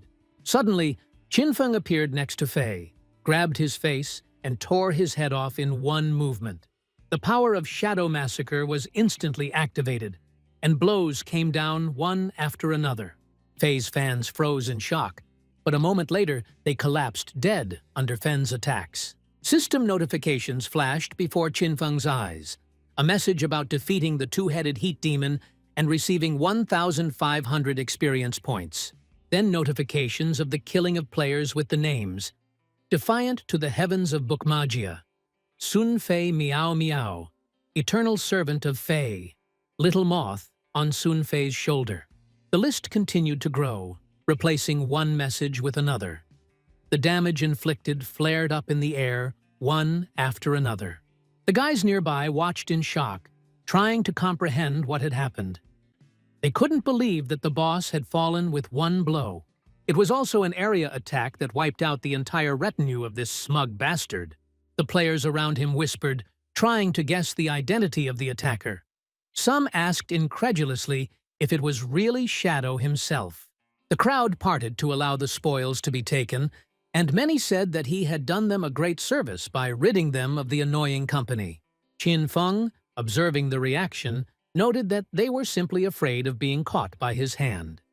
In his previous life, these same people would have pounced on him long ago. Fei appeared in the square, and system notifications flashed before his eyes. He was killed by the Shadow, lost 1,106 days of life energy exchange, and over 18 years of non-exchange. He couldn't believe he'd died by his hand, and wondered what Shadow was doing in Firefly's town. Of all the places he'd chosen to snatch his boss from him. Soon, the girls from his team began to appear nearby, also struck by death. They were outraged that they had been killed together. One of the girls timidly offered to join Faye, stating that she was an archer and had the Eagle Eye skill, which could reveal invisibility. The others immediately put her down, saying that Faye only needed mages, and her low DPS would only ruin the team rating. But Faye, with his arms outstretched, assured everyone that love could overcome any obstacle, and that its class did not matter. He invited her to join them, promising to become stronger together. The girl was delighted and, sighing, confessed her love for him. The girls offered their skills one after another to help Faye. The assassin could become invisible. Another had mastered a control spell and could freeze the target. Faye, spreading his arms, said that there was enough love for everyone and that they would be together forever. These words caused delight, and many had tears in their eyes. They called him a true gentleman and swore eternal loyalty. The crowd of girls furiously condemned Shadow, accusing him of killing for the sake of whim and dishonesty. They vowed to catch him so that Faye could deal with the enemy himself. The angry cries merged into a single cry, promising Shadow retribution. The guys standing nearby heard the noise and asked what was going on. One of them said that Faye had just been killed outside the city, and that it had been Shadow who had done it. Another noted that even with such a crowd of female protectors, Faye was vulnerable. Shadow had already become a legend. Evidence of his strength was obvious. Faye had plans to kill Shadow in front of many witnesses. He would prove to the world his superiority over this lone assassin. Qinfeng activated the skill Greedy Hands, and the system notifications showed the result of the extraction. Received 16 evolution points, 217 days of energy exchange, 6 silver items, and 1 gold item. And also pumped up the skill Gift of Mercy. 10 evolution points were spent on improving the skill, leaving 9 in reserve. Gift of Mercy was an epic legendary skill for the assassin. Its passive effect increased the chance to hit a weak point by 200% and doubled the damage on such hits. The active effect allowed the next attack to apply the Flesh Tear condition, dealing 150% damage. 200% chance to hit a weak point meant that its area was effectively doubled. If the skill was raised even higher, the weak point could become half of the enemy's body, and then even blows like Shadow Massacre would hit it automatically.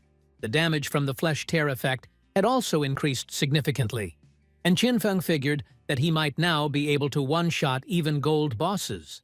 To raise the Gift of Mercy to the mythical level, it was necessary to accumulate 200 points. Back then, to upgrade Greedy Hands to the legendary level, 210 evolution points were required, and to reach the mythical level, as many as 3,400. Blind Strike. Gold Platinum skill. Attacks from the enemy's blind spot deal 40% more damage. Killing the boss and the players brought him a total of 1,400 days of exchange energy. With the business done, Qinfeng was about to head back. At that moment, a girl with a blade appeared behind him, swinging her arm to strike. He turned and heard her scream out a call for his death, but the blade suddenly froze in midair. She missed. She managed to utter only one word about invisibility in bewilderment before she collapsed to the ground. A cry came from above, from the cliff. They demanded that he surrender and promised to avenge his brother Songfei. There stood Idol's fans, bows drawn and ready to shoot arrows. Feng activated Shadow Walk, completely disappearing from sight. Brother Songfei's fans tried to track him down with a magical bird, but the target never showed up. One of the girls mistook her comrade for an enemy, and the volley hit her directly, killing her instantly. The others took the incident as a sign that the deceased allegedly did not love her idol. They tried to use Eagle Eye to search. Fen used a special item, Ghost Bells. Casting immobilization on all enemies within a 100-meter radius, the girls were paralyzed for several seconds. Taking advantage of this, Feng appeared behind them and released Shadow Slaughter, striking one after another. All the fans were defeated, and Qinfeng continued moving, remaining invisible. Fei peered cautiously around the corner, trying to understand what had happened, and mentally noting that his supporters seemed to have ended up in a meat grinder. Qinfeng moved closer and stood right behind him, calling him a corpse. The magic shield that Fei tried to activate didn't manage to save him. The protection fell apart, and Qinfeng's blow landed right on Fei's head. Fei fell to the ground. Qinfeng noted that Fei had about 2,000 days of exchange energy, while his companions had almost nothing. Fen assumed that the girls gave everything to this smug idiot. The thought that they still hadn't realized that they weren't playing for fun here, but for survival, made him feel a little sorry. All the centuries of non-exchangeable energy would go to the monsters. Fei reappeared in the square, annoyed that he only had 500 days of exchange energy left. He was indignant, not understanding how Shadow had managed to hide. One of his supporters explained that her detection skill only worked on opponents no stronger than her, and if the target surpasses it, it remains invisible. Fei was angry, thinking about how to fight such an enemy, and did not find an answer. Qinfeng could envy Fei's appearance. Only such a response arose when thinking about what was happening. He eventually announced he was changing his farm location for safety, and his loyal female fans responded by vowing to follow him anywhere. Sometime later, Fen appeared in the square, but Song Fei's gang was not there. Perhaps they went to another city, or even left the game. The guy in the square pointed out the direction in which they left. But the guy had a request to spare his girlfriend, nicknamed Kitten Fei Bao. Fen suggested that they change her if he didn't want any trouble. He was sure that she was the one with the anti-target skill. A young man who had been looking for his soulmate for a long time approached him with a request, but Qinfeng had already disappeared. Fen decided not to waste time on blind searches, focusing only on the approximate direction. Soon, Xue appeared in front of him. Qinfeng approached her to ask for help in tracking down Song Fei, promising a reward which he would then sell to her for cheap. Xue was surprised that he knew about her ability to track targets in a wide radius, although she herself had not told anyone about it yet. Qinfeng emphasized that it was not how he found out that was important, but whether she needed the artifact. The girl admitted that she needed the artifact, but she was not sure she could afford it. Qinfeng asked Xue if she had enough energy for 500 days, since the usual price would be 700 to 800. The girl was surprised and agreed to the deal. Qinfeng confirmed the completion of the transaction by lightly slapping her on the cheek, urging her to hurry. Xue noted that it was the first time she met him, but his aura seemed familiar. She also asked if he thought she would take the artifact and run away. Qinfeng asked if she didn't hate Song Fei, which surprised the girl. They knew each other in the real world, but Qinfeng's voice was unfamiliar to her. After a brief exchange of words, Xue sent her owl into flight, and it quickly surveyed the city from above, eventually finding its target. Xiao pointed out the coordinates to Qinfeng, but warned that they would hardly wait there. Qinfeng instructed her to add himself as a friend, track targets, and report locations. The girl asked how long she would have to do this, to which he replied that it would take only a little while, and ran forward. Xiao noticed trees in the surrounding area with magical symbols. One straight ahead, 100 meters away, and another one to the left, also 100 meters away. Qinfeng walked up to the tree and saw a magic triangle, which turned out to be part of the mechanism for unlocking the jade treasure chest. He realized that this was a blessing from the ancient gods, appearing by chance in god-forsaken lands. To unlock the chest, you need to activate all the symbols. Some symbols can summon bosses. Others are hordes of weak monsters, and the chest may contain valuable rewards.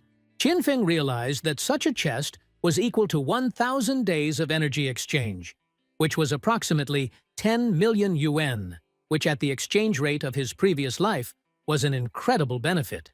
The genius ran his fingers over the symbols, memorizing them. Xiao thought that with her search skill, she would be able to find more magical symbols like these. After activating the symbols, a jade treasure chest was opened. A skill scroll called Blooming Curse dropped out. Blooming Curse is a universal jade skill. Its effect manifests itself on the player's corpse. If the skill is used within 15 seconds of death, a cursed flower will grow on the body. This flower sucks the exchange energy from the player until it is completely empty. The skill has no cooldown, making it extremely dangerous and effective for building up energy. Chinifeng realized the potential of the Blooming Curse skill and decided to master it. He understood that with this skill, he would be able to completely suck out the exchange energy from the players, reducing them to zero. In his mind, a second later, there was already Song Fei, the target he intended to take revenge on. Chinifeng didn't plan to stop in the virtual world. He was going to level up to level 10 and then enter the real world to complete his revenge. The fangirls fought the monster. They hoped that the shadow would not be able to track them down and decided to avenge the boss's murder and Fei's 2 deaths later. The girls teamed up to complete the attack on the monster, but were met with resistance from Jiaki's fans. During the fight, one of the guys was hit on the head with a staff and died, which caused chaos among the others. The girls, not understanding the whole situation, still received magical blows and fell. Fei thanked his fans for their help, realizing how dangerous these cruel opponents were and how easily his life could have ended in their hands. The fight ended in victory for Fei and his fans, but tension and danger surrounded them at every turn. Fei's fans surrounded him, shouting slogans about how the whole world would fall at his feet, and applauded without hiding their delight. At this time, Feng was watching what was happening from the top of the cliff. He suddenly disappeared and appeared right in the middle of the crowd. His cold voice rang out, declaring Fei's death, and at that very moment, a blade cut off his head. The female fans screamed and rushed towards him in tears, but it was too late. Chinfeng, without hesitation, activated the Blooming Curse. A dark flower sprouted from Fei's decapitated body, beginning to suck out the remaining exchange energy. The girls froze in shock, not understanding what kind of monstrous ability had just manifested itself. After his latest death, Fei found himself back in the square. He was furious. The shadow had reappeared and seemed to have gone mad. He didn't understand why Feng was so obsessed with killing him. Was he jealous, in love with a fan, or looking for one of them? It seemed like the shadow had come just for him. Meanwhile, Fei noticed that his exchange energy began to rapidly disappear. 400, 390, 380. He didn't understand what was happening until fans appeared nearby. They screamed that the shadow had grown some strange flower on him that was sucking the energy out of him. Fei realized that the flower was actually sucking out his life force, and the thought came to him, "I need to log out, otherwise he will lose everything." He decided to go out into the real world, buy energy, exchange it for equipment, and gain strength. Then he would be able to return, and Shadow would be in trouble. The fans cheered him on, promising to follow him everywhere. Fei wasn't going to give up. He thought back to the 2.5 years of training that had brought him to his current level and refused to believe that money wouldn't break him. At this time, flowers were blooming everywhere, and Chinfeng stood among the corpses, surrounded by these strange flowers. The system announced that Chinfeng's level had been upgraded to the 4th status, Killer, due to the large number of victims, warning that in case of death, he will lose almost all his life energy, 96.875%. The energy drain from the players was complete. The group of players left the game, and Chinfeng was left alone among the trophies. An owl appeared in the sky. Shui noticed that this display of the #1 ranked player's power was nightmarish. Song Fei and his fans logged out, which Shui immediately reported to Chinfeng. He decided to stay alert and asked Shui to notify him when Fei returned. Before leaving, Chinfeng asked if she needed the golden skill, Divine Justice Sword. It came at a good time. Shui agreed to meet in the city. Chinfeng warned that this item was worth at least 500 days of exchange energy, but he was willing to sell it for half the price on one condition. Shui was surprised and immediately refused to pay with her body. Chinfeng explained that he only wanted her to join a team as a permanent member. Shui agreed, warning that she would complain if her comrades turned out to be weaklings. Chinfeng assured her that the team was worthy of her and promised to contact them. Wang Ming finished off the monsters with his hammer, and when the battle was over, he asked Xiao to defuse the poison. The girl was confused, but still activated the skill, missing and hitting the tree. The mistake cost the captain his life. While the others were discussing where to find a priest with a hidden class, Zhao was thinking that the game seemed pretty simple to her. She had already reached the 4th level and was planning to meet Song Fei soon. Meanwhile, Qin Feng recommended Shui to Wang Ming for the new team, and he agreed. However, when they were about to leave for the new zone of Firefly City, the team decided to leave Xiao behind, citing concern for her safety. Left alone, the girl realized that they simply wanted to throw her out and decided to break up with them once and for all. Getting ready to level up further with Qin Feng, Wang Ming ran up to Qin Feng from behind, reporting that he had received 800 days of exchange energy from the previous equipment, and the remaining 500 days will be given by Captain An when he enters the game. Feng introduced everyone, Shui, as well as Wang Ming, and the execution of justice made her presence known. This player with the Dragon Knight build is one of the top 20 strongest figures in his past life. And Yu, the colossus of China's official forces, and a real nightmare for foreign factions. The girl confirmed that she had heard of him. Feng admitted that this was the first time he had met someone who had surpassed him in his previous life. And Yu noted Feng's incredible leveling speed, and she asked if he had a secret, jokingly suggesting that he was either a time traveler or reincarnated.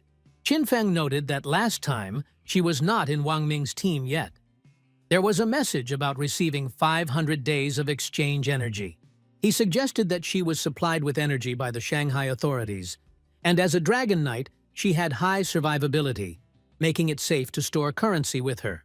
Qin Feng noted that he would benefit more from cooperation than from conflict.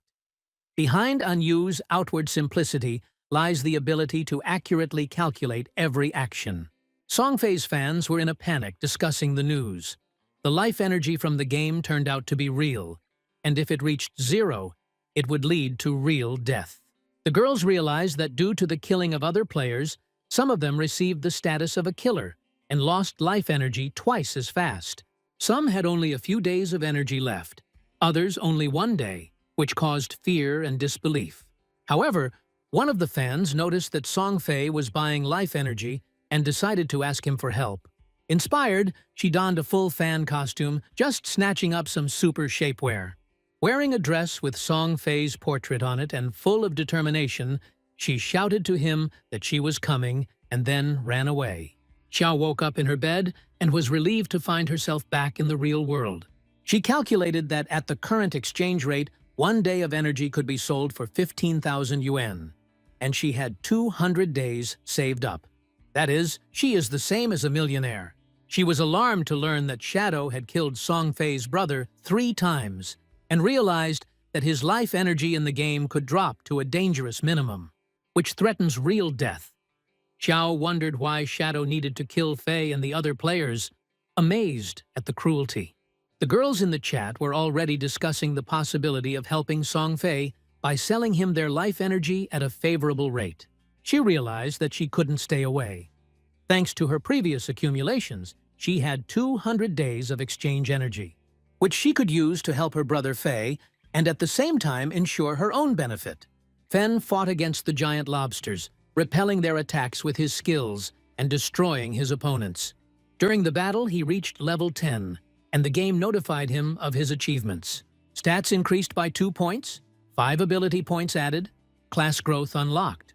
He became the first level 10 player in Shanghai, receiving 7 reputation points for this, and the first level 10 player in China, 14 reputation points, and the first level 10 player in the world, 21 reputation points.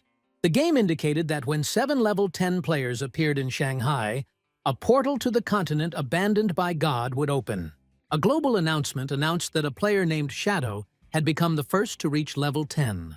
The gaming community was stunned. He had previously become the first to kill a gold boss, and now he has surpassed everyone in level.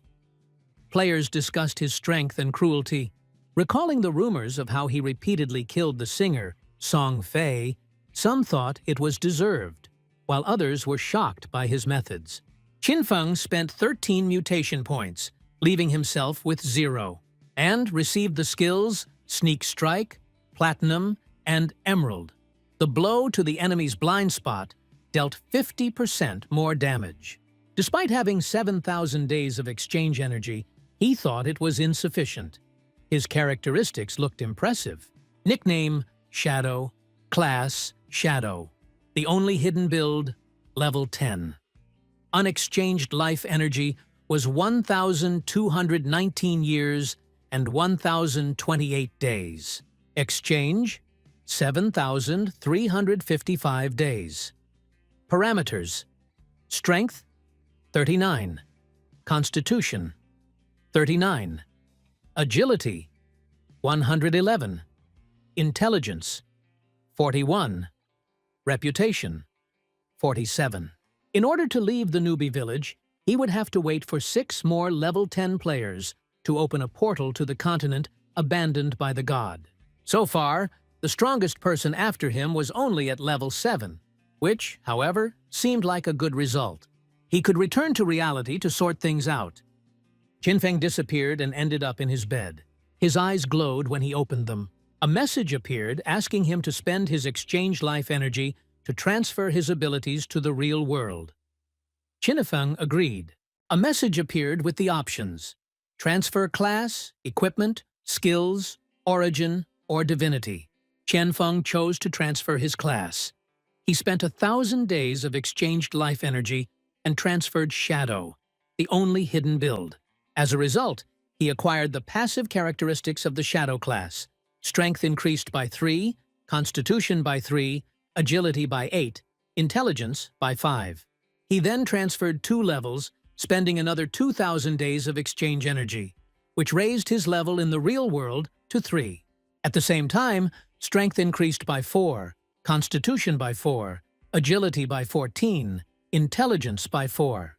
Qinfeng decided to transfer the skills.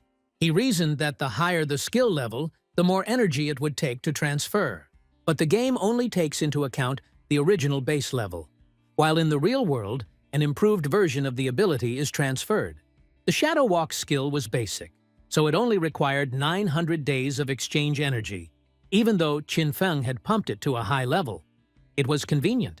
Qinfeng spent 900 days of exchange energy to transfer the skill Shadow Walk Platinum, and then 2,262 days for the Poison Arrow Silver skill. There were still 1,292 days left, but they were no longer enough for anything serious. The transfer of Platinum Shadow Walk turned out to be extremely profitable. At the cost of the basic skill, he got the effect of a fully upgraded version. Now, Qing Nifeng was twice as strong as an ordinary person, and his agility was beyond limits. With the ability to turn invisible and shoot poison arrows, he was confident that he could find a way to deal with Songfei. Xenophon noticed that he was buying up life energy en masse, apparently to settle scores with him. He estimated that Dacian Square was about 8 kilometers away, and at his current speed, he would get there in 10 minutes. The mobile rang, the voice of Hu Qibing, his arrogant boss, demanding that he return immediately. And he reminded him of the young lady who had her eye on him. Xenophon ignored the call, threw away the phone, and disappeared into thin air. Soon those around will find out what the lands abandoned by God are like. A huge crowd gathered near the stage. Spotlights brightly illuminated the event. People shouted Songfei's name. Fans were happy to see their idol. On the stage, Songfei sat in a chair with another girl, Li, sitting next to him. She noted that Shadow had killed Songfei 3 times in the game, but there was no need to worry. People had already been sent to find his real-life incarnation. Envoys are sent to the city with an offer of a fabulous sum to lure Shadow into reality and arrange a meeting where Brother Songfei will teach him a lesson. Songfei asked if he would be notified of his capture. Girl Li noted that, unlike minor subordinates, Songfei has power and influence. Others are only willing to give all their energy and even their lives just to please her. Fei laughed, flattered by the attention. Suddenly, someone from the audience shouted, "Hey, stop mindlessly draining them of your energy!" It was a man who warned that if the game energy dropped to 0, the players would die in the real world as well. Fei was at a loss, and the man continued, Song Fei continues to brainwash them and steal their lives. He is a murderer. The authorities will not sit idly by. Fei just thought, well, of course, someone always has a hard time. Then he stood up, smiled, and addressed the crowd with his head held high. Fei paused, his voice softer and calmer. He noticed that the arguments between them had grown. He regretted that the news of his purchase of life energy had flooded the internet and might have caused inconvenience to someone. He sincerely asked for forgiveness for that. The crowd immediately responded, asking him not to apologize. He had done nothing wrong. Fei smiled and continued. He really appreciates their support, but at the same time, he wants to encourage them to love in a positive and encouraging way. They themselves have the right to decide who and how to love. In this difficult era, they must unite to fill society with positive energy with their aspirations. Fei spoke with exaggerated sincerity. He decided to spend all his hard-earned property on attracting life energy, which would allow him to become a significant figure in the game and promote the ideas of pacifism and goodness so that everyone could live in a world full of love and happiness. But he never thought that it would cause so much trouble. The crowd of female fans completely sided with Song Fei. Attempts by someone to explain the dangers of the game and its impact on real life went unnoticed. Most of the girls simply ignored their doubts and completely immersed themselves in admiration of their idol. Some fans, despite the risk to their own lives, were ready to sacrifice themselves for him. The girl in the red dress with Fei's portrait on her chest stood out especially brightly, and her resolute promise to help caused a storm of delight among the others. The crowd's energy and willingness to support Song Fei was unconditional, with all the girls unanimously expressing their devotion and love. The fans screamed and offered their days of energy, and Fei stood on stage and felt their enthusiasm. He approached the girl in the red dress, appreciating her sincere feelings. Suddenly, a blow pierced his head. Half of his head instantly disappeared, and he fell right on top of the fan. She screamed and fell to the floor in shock. Lee, horrified, knew she had to leave immediately.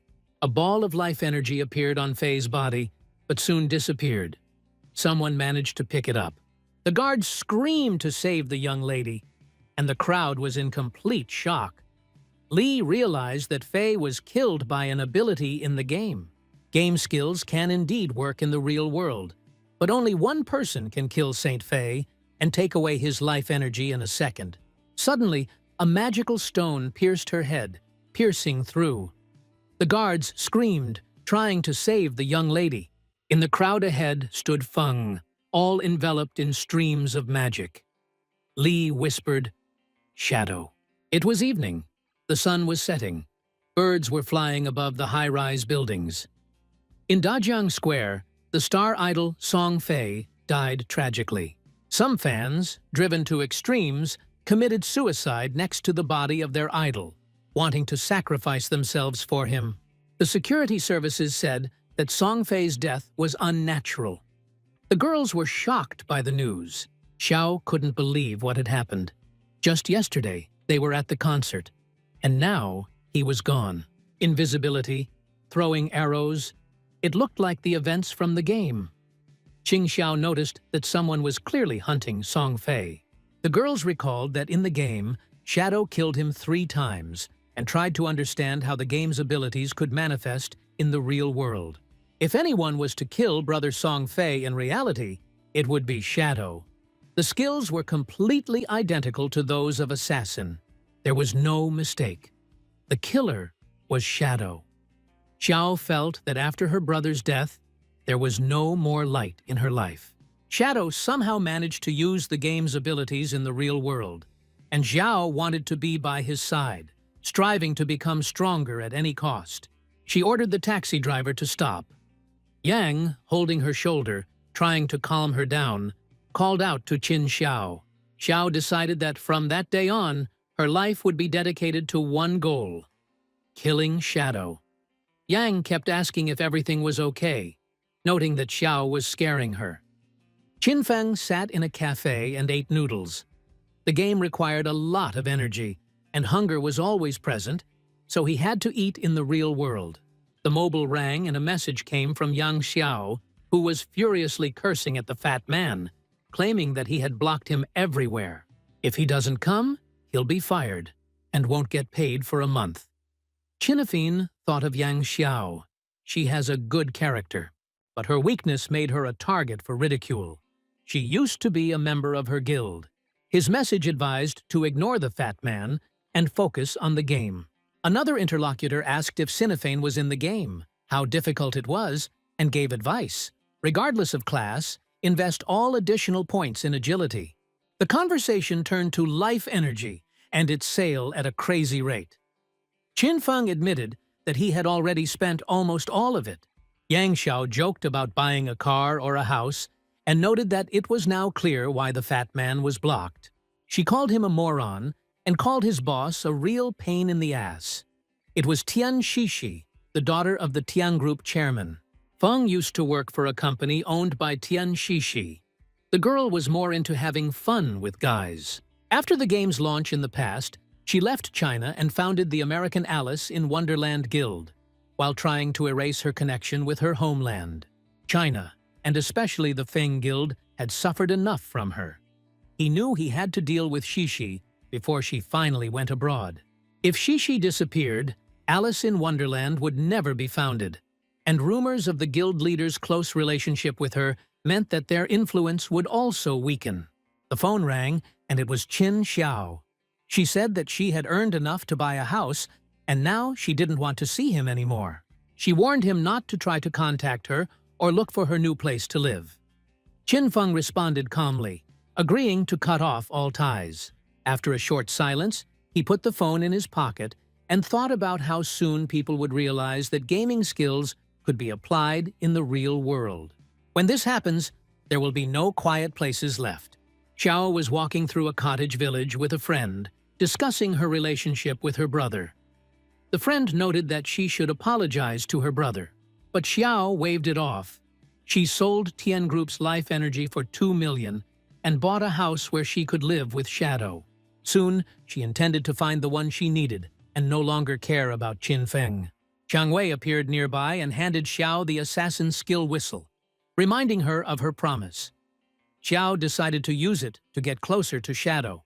She planned to take care of him, help him in battles, gain his trust, and gradually convince him to see her as his lover. But at the same time, she intended to prepare for the moment when, having become strong enough, she would be able to kill the Shadow with her own hands. Xiao was consumed with rage and a thirst for revenge for brother Songfei. She planned to tear out the murderer's eyes, preparing for the moment when she could act. At this time, Wang Ming wrote to her that her skill whistle was not needed, advising her to sell it to someone else. Xiao was surprised. Some time ago, Fen was standing in the middle of the desert. Suddenly voices were heard. The guy noticed that the enemy was stronger than they thought and warned them about the need to flee. Behind them, the screams of other knights fighting the monster could be heard, and swords cut through the air. Changfeng thought about the golden arthropod, the 8th level boss, remembering that it had a 2nd level of anti-stealth, which made his invisibility useless. The tension was growing, and every step required extreme caution. The monster roared and moved to attack. Chinefeng pushed back and used his strength, delivering blow after blow. Minus 3,042, minus 1,013, minus 1,042. The numbers appeared above the monster. He realized that it was impossible to fully attack from invisibility. Many damage bonuses simply did not work. Luckily, the legendary strike Mercy increased the chance of hitting a weak point by 200%. 3 of the 9 cuts from Shadow Carnage hit home, dealing triple damage and making up for the damage from the skills that weren't working. Chinefeng was amazed by the power of the skill and mentally thanked Chernyavka. Meanwhile, the shadow attack had reduced the boss's health by about a 1/6, and Grey Rose, peeking out from behind the rock, knew that they could barely scratch him. Chinefeng launched a poison arrow straight at the monster's face, but it was silver level, so the damage was modest.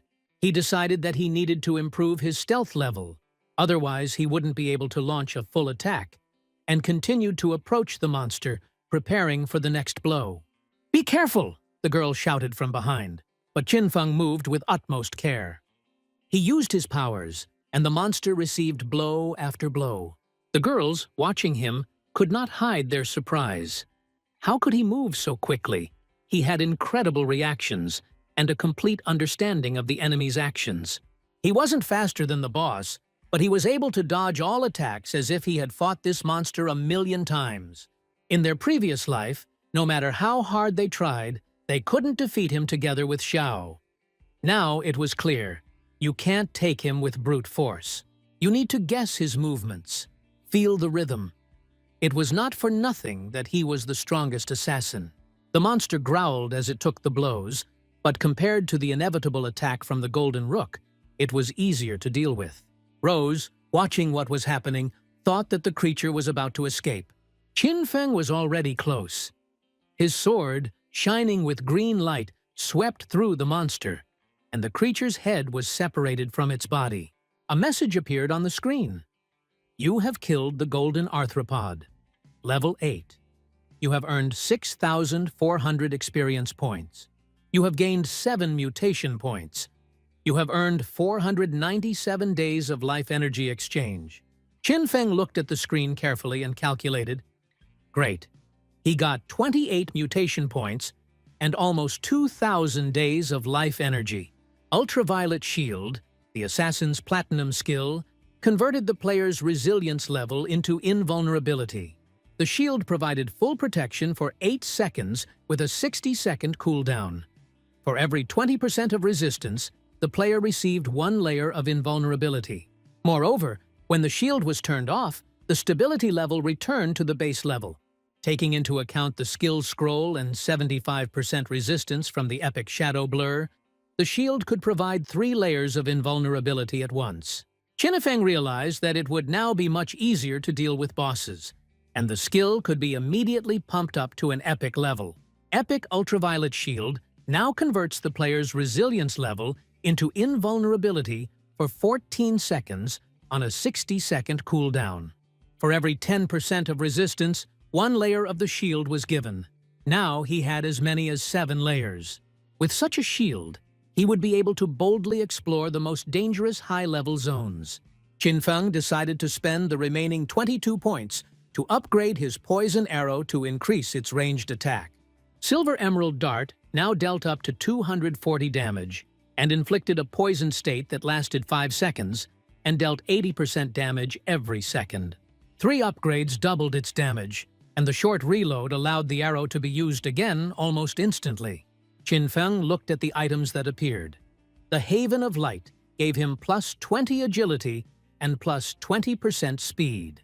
And the Crimson Leather Gloves, plus 18 to physical resistance, plus 15 to resistance to all elements, plus 12 to constitution, and plus 588 to health. His overall health was now at 1517. Not bad at all, he thought, feeling his survivability increase significantly. Rose, walking ahead, asked in surprise, "What else can you expect from a genius? He dealt with this creature single-handedly.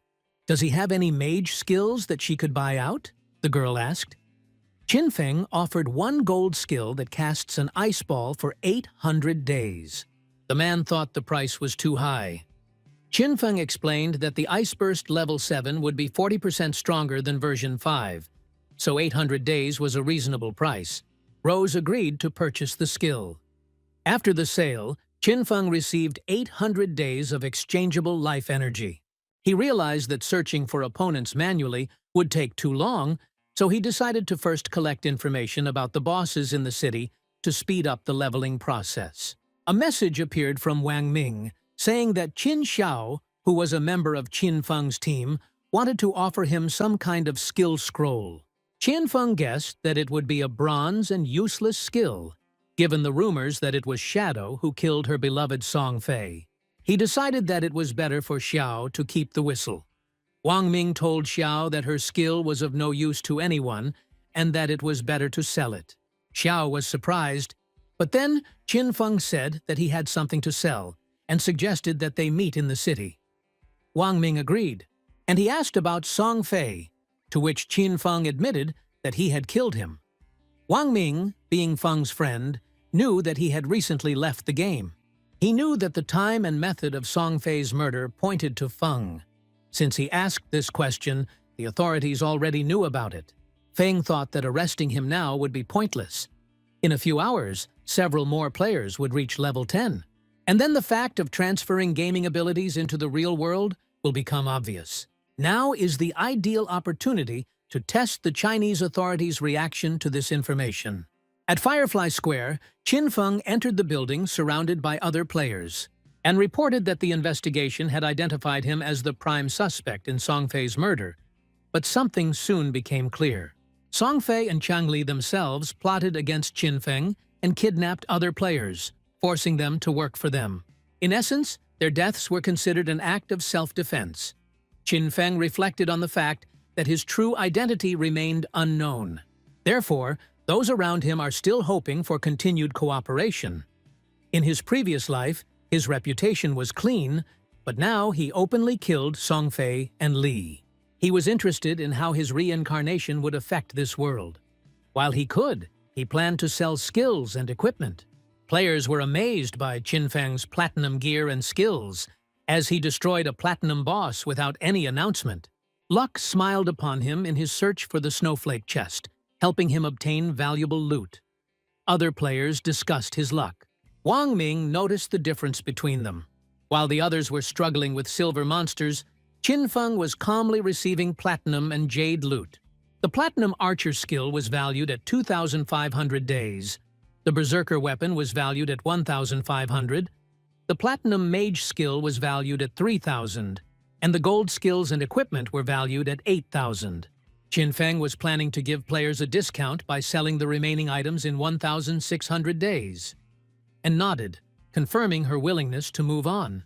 Wang Ming noticed that the captain didn't even intend to bargain, but Qin Feng thought the price was quite fair. She also took into account Wang Ming and Snowflake's debts, considering the deal complete. Captain An's determination impressed him in a way that pleased her. When the exchange energy exceeded 10,000 days, it began to be measured in years. 60 years was approximately 22,000 days, which translated into currency was equivalent to about 400 million. Even for the state, this was considered a large sum, but the investment was considered justified. The use of skills and equipment allowed strong teams to be quickly formed in Shanghai. The stronger the authorities became, the fewer minor problems remained. And this also served as a bonus for international confrontation. Anne reported that many players were in captivity and were going to be released, asking if Qin Feng would join them. He realized that they were trying to recruit him, but he noticed that they would probably turn a blind eye to Song Fei's murder. Qin Feng decided to refuse. But first, I wanted to get something important across. He actually used gaming skills to eliminate those two, and players who have reached level 10 will be able to do this again. He emphasized that it is necessary to understand the meaning of these opportunities and use them to the fullest, and agreed, noting that their opponents were also buying up energy. When their people reached level 10, the rescue operation would encounter even more resistance. After that, Qin Feng disappeared and suggested splitting up to level up, explaining that everyone on the team was high level. By splitting up, everyone would be able to level up faster. Wang Ming agreed, noting that their priority was to reach level 10, and he needed to exit the game and report this to the government. The people in the square watched in amazement. Shadow opened the bidding again, but this time he was not selling, but buying information about the boss's locations. 30 days for information about silver, 100 for gold. The players discussed how the young lady was willing to pay a huge sum and provide shares of the Dadzian Group company in exchange for an escort. Such an opportunity was rare, and many considered it a unique chance. Some noted that the player had not yet exited the game and had not heard about the conflicts. The girl in the real world died. After Shadow refused to accept the money, the player, trusting her, found himself in the basement, where he was forced to collect energy and lure new victims. The whole situation seemed ironic. Having mocked Shadow, he ended up being deceived himself. The guy who helped with the kidnappings tried to justify himself, but quickly retreated, while Qin Feng only thought that the authorities would deal with him.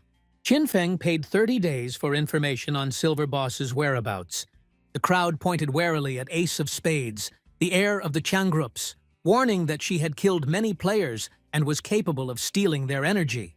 The girl who watched everything was indifferent. She had already spent money on equipment and skills, upgraded her melee combat, and killed others to steal energy. Because of the game, she had to miss a scheduled flight and ended up in China instead of America, where she wanted to enjoy life. The local men didn't make an impression on her, while the guys who arrived from America seemed more attractive and confident. This gave them the opportunity to test their skills in the future when they returned to the real world. Shishi learned of Songfei's death and was surprised. She tried to have some fun with him once, but he quickly deflated. Rumors claimed that Shadow had killed him. Shushi had an interest in Shadow. If he could destroy Songfei, an ordinary player, so easily, then he could handle others as well.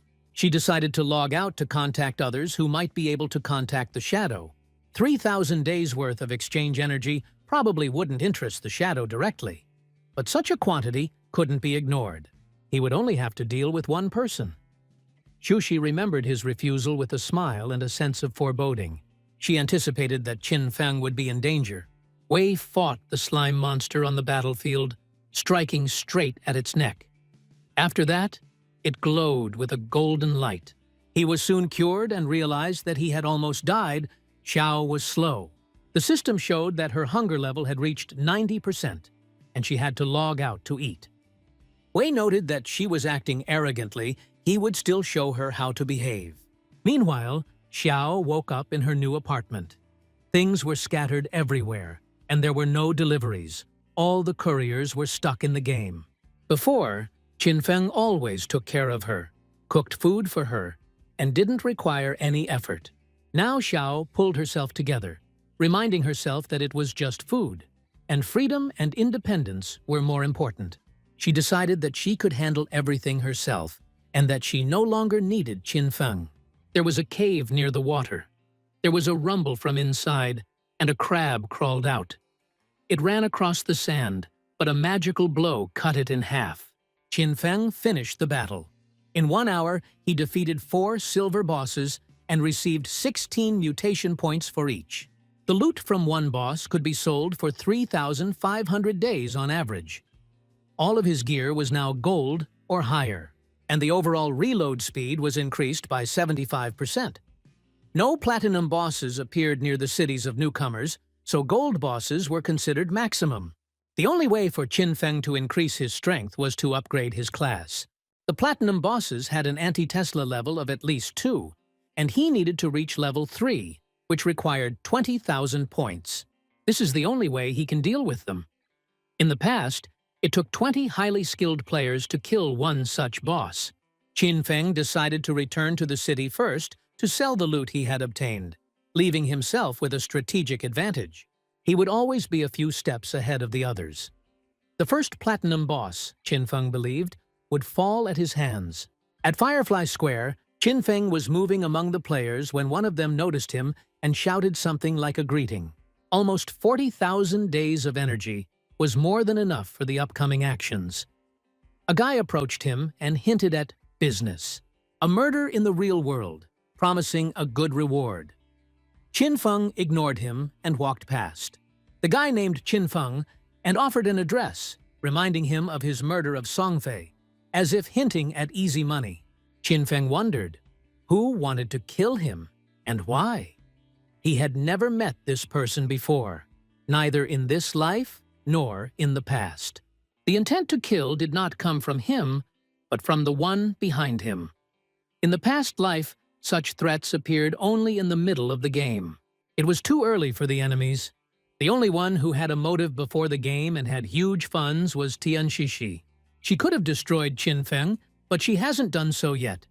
So the main reason is her connection with the Shadow. Killing Qin Feng was just a bonus for Tianshishi. After all, he had turned her down. Qin Feng thought with a smile that it was funny how she found him herself before he could start looking for him. He decided to look into the matter, but I intended to get half of the advance payment and choose the execution time myself. The guy said that I needed to log in to make the advance payment. In an instant, the transaction was completed. 1,500 days of life energy exchange was credited to the account. He prepared for action, noting the address and information about the target. The apartment in Shanshui turned out to be his place of residence. Qinfeng told them to wait for the result, and the boy thought about the arrogance of those who, like him, worked for Tianxishi. At this time, a girl appeared in front of him, offering information about the location of the Golden Boss. Qinfeng agreed, but asked for confirmation. Payment later. The girl led him to the northern part of the city, where the boss was hiding. Qinfeng carefully looked around to see who was nearby. The girl responded by calling the boss Plague. Qinfeng noted that she seemed to have encountered this creature before. She warned that the boss should not be underestimated. It had a poisonous area attack. Qinfeng nodded calmly, not wanting to be distracted by the discussion, and simply demanded to be led to the target. The Plague Master was indeed a golden boss, surrounded by a deadly poison ring that dealt damage to anyone who got too close.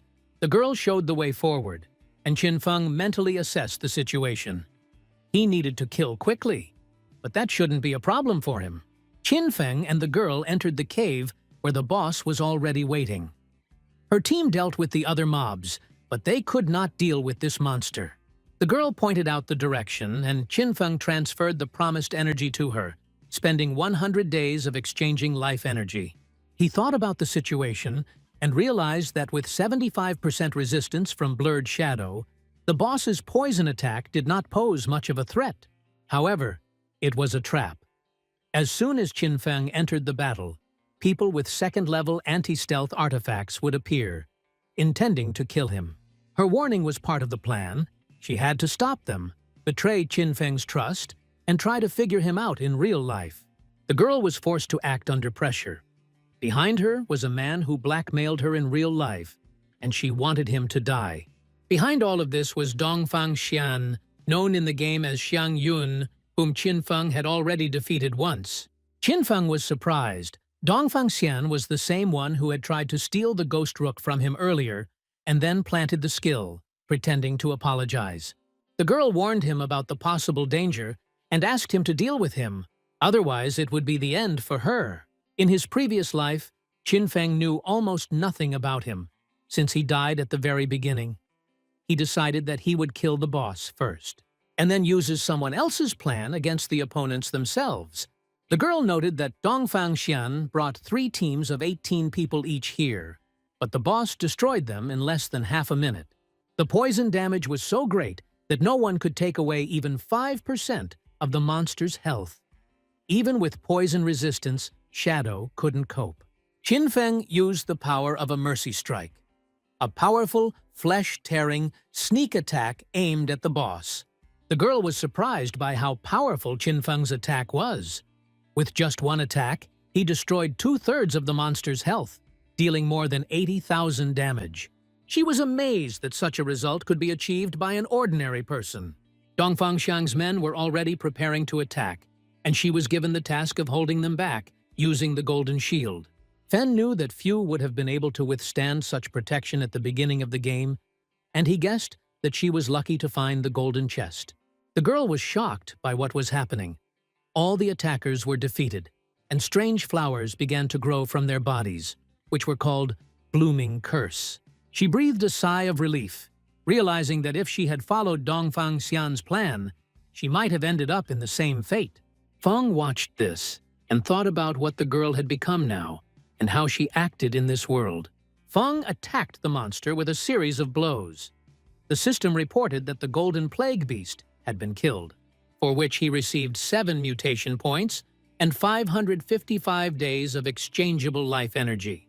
Feng noted that ordinary people had much less energy than the Gold Boss, and was surprised that they were doing nonsense instead of leveling up. He turned to the girl, asking if she needed help, to which she replied that she was already leaving. Feng's hand began to glow with a golden glow. The assassin skill was activated. Moment of platinum darkness. The blade was covered in black light, blinding opponents at a certain distance. The skill had a cooldown of 60, 34, and 3 seconds, required level 10, range 20 meters, and duration 10 seconds, which decreased as the target's intelligence increased. Feng assessed the situation and thought that the ability to blind enemies would allow him to double his damage without even turning on invisibility. In this case, the level of anti-stealth of the opponents will no longer matter. Feng assessed the loot. The Plague Blade was a platinum assassin weapon with bonuses to attack, agility, and a weak point damage multiplier. And the unique effect dealt additional damage through a toxin that activated after 3 seconds. He had collected 98 mutation points, almost reaching the ability to upgrade Greedy Hands to legendary level.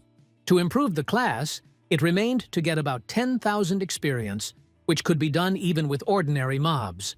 The 2 approaching monsters were instantly destroyed. The rest fled. After the battle, Feng noticed an improvement. His Shadow class was upgraded, unlocking bonuses to Strength, Constitution, Agility, and Intelligence. Passive effects doubled the duration of invisibility, increased stealth level, and tripled the stats for sneak attacks.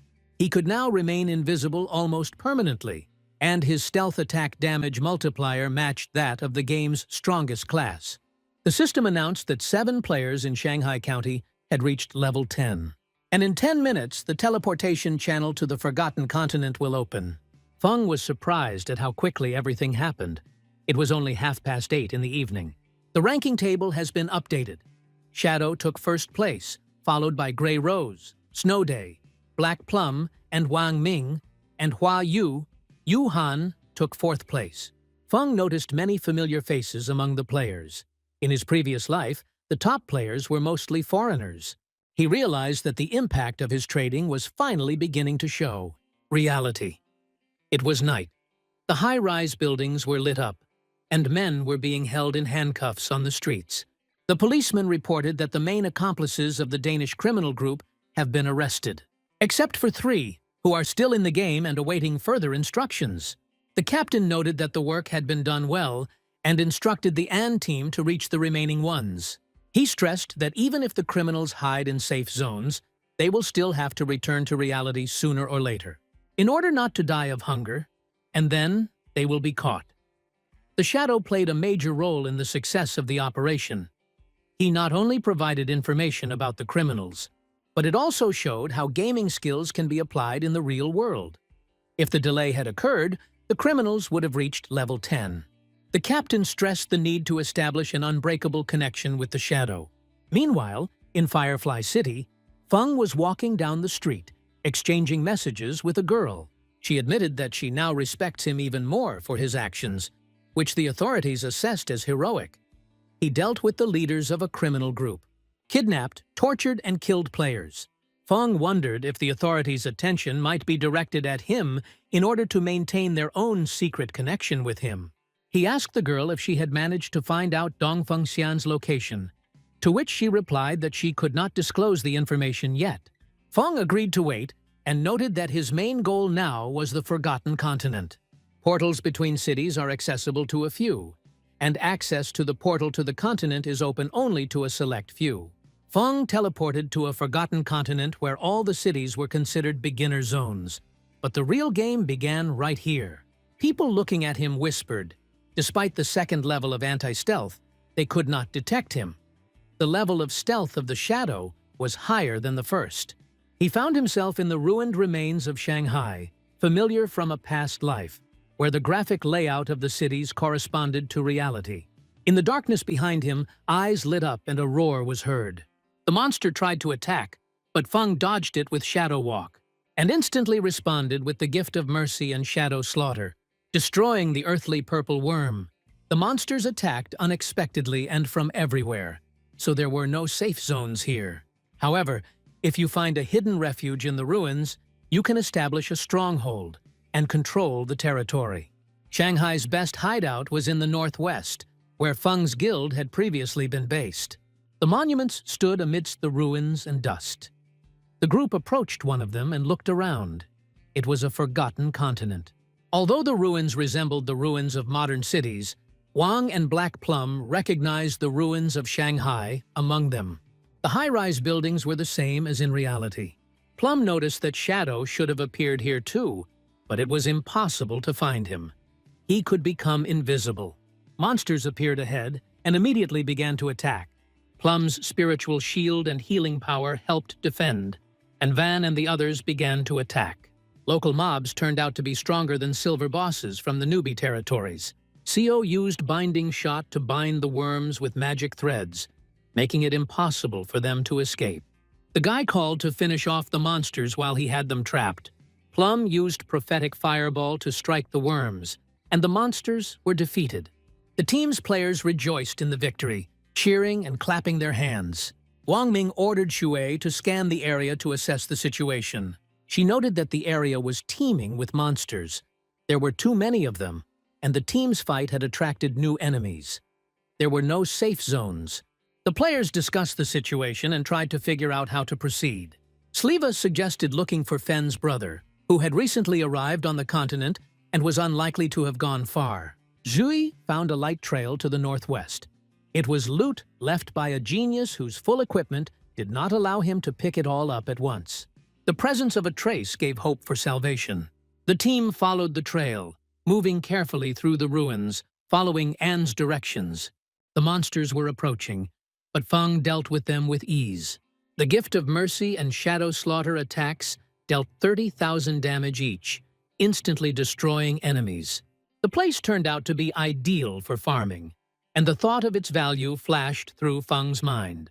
Finally, he reached the refuge, a palace under the ruins, discovered only in the middle of the previous game life. There are over 1,000 rooms and many halls inside. It was once the largest hideout in Shanghai and became the home of the God Assassin Guild. It was filled with mechanized mobs and bosses, and the larger the hideout, the stronger the guards. In his previous life, Feng had formed a guild and gathered 3 groups of 18 elite level 15 fighters. Even then, survival was difficult. Now the situation promised to be completely different. A message appeared about arrival at the shelter, Purgatory. Feng decided that he alone was enough. A message appeared about the need to defeat the guards to take over the territory. The Golden Elemental Spirits, level 12 monsters, turned around and attacked Feng. Feng used Moment of Darkness, and the surrounding area turned black, and Shadow Slaughter rained down blows on the monsters. While blinded, attacks dealt extra damage, making it easy to deal with even level 12 enemies. The 15 monsters in the main hall had been destroyed, but there were still many rooms and halls left in Purgatory. Feng assessed the scale of the work ahead. All these monsters should be enough to gradually pump up the greedy hands. After all the normal mobs were destroyed, a boss guardian was supposed to appear. The men and the boy teleported to a city that turned out to be a forgotten continent. The place seemed familiar. The ruins of New York and London reminded the players of their home cities. All players were transported to the territories of their cities, which caused surprise. Suddenly monsters appeared from behind and I had to run. The ruins of Shanghai hid buff balls, but there were no monsters to be seen. Wang Ming suggested that they take a break by hiding in the ravine. Anne pointed out that even with their strength, it would be better for them to stay behind Shadow. Van warned her to watch her words, and Plum added that they were lucky that the genius had already cleared the place out. Otherwise, they would return to the newbie city, although it is unknown where they will respawn if they die. Wang warned that it was best to take things slowly and proceed with extreme caution with the research, and Anne agreed. The trail of slain monsters was visible, but it ended as if the shadow had suddenly evaporated. There were even gold items among the loot, and Xue really wanted to take them. Van reminded that they first needed to contact Shadow, since it was not a fact that he himself would not decide to take them. Feng continued to fight the monsters, destroying about 400 of the creatures. 4 bronze and 2 silver bosses, earning over 80,000 experience and bringing mutation points to 205.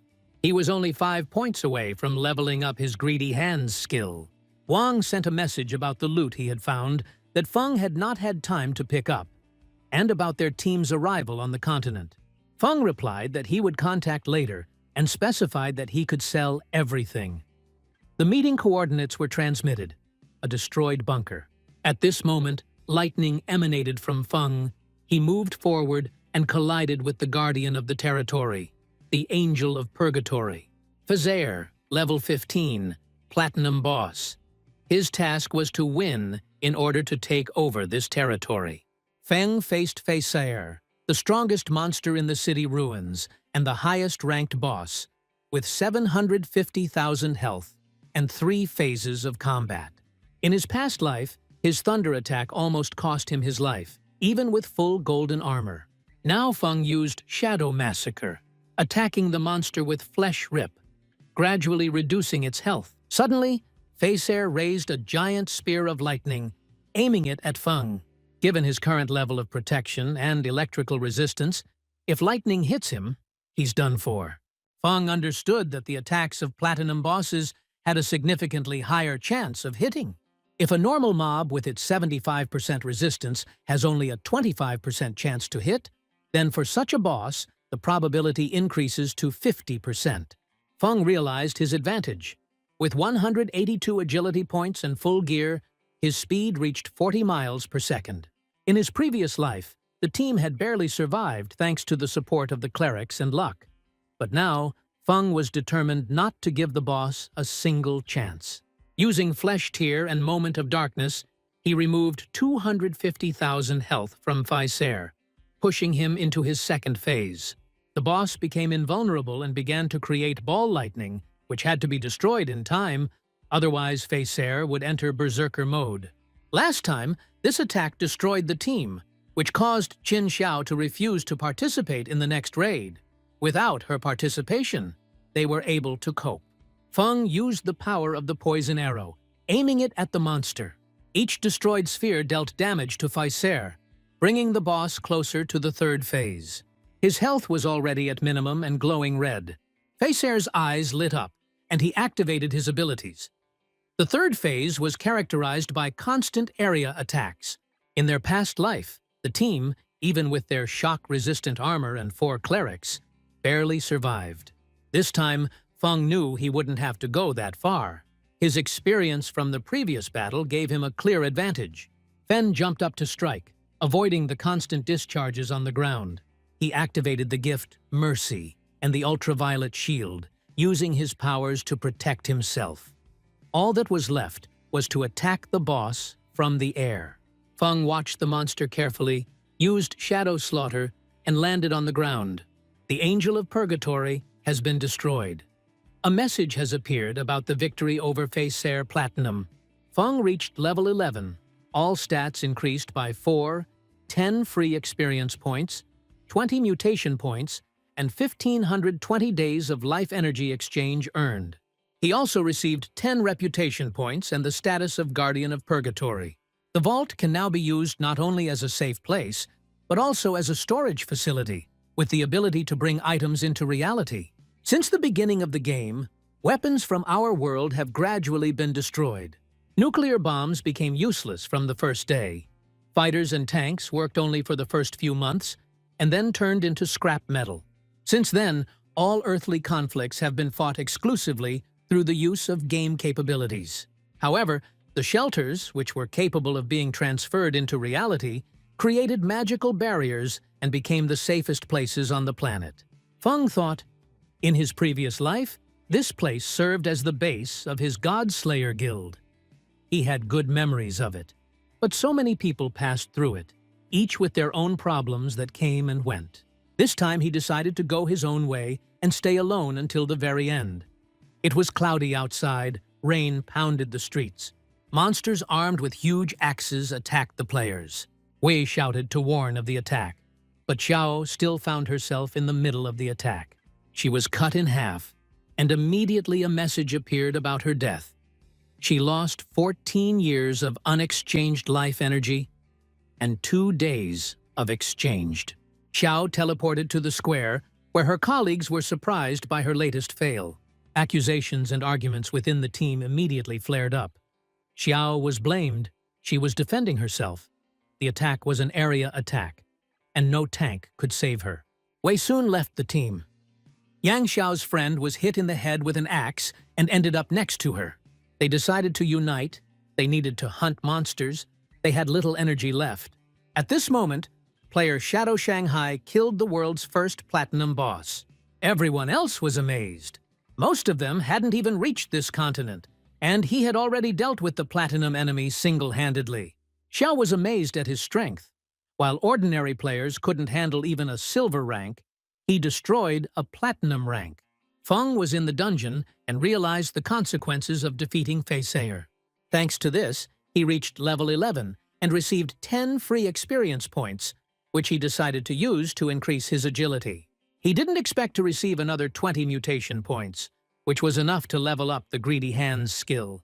After activating the skill, Feng spent 210 mutation points, leaving 15. Greedy Hands has been upgraded to Epic and Legendary status, giving a 500% chance to drop additional loot and a 100% chance to drop higher-grade loot.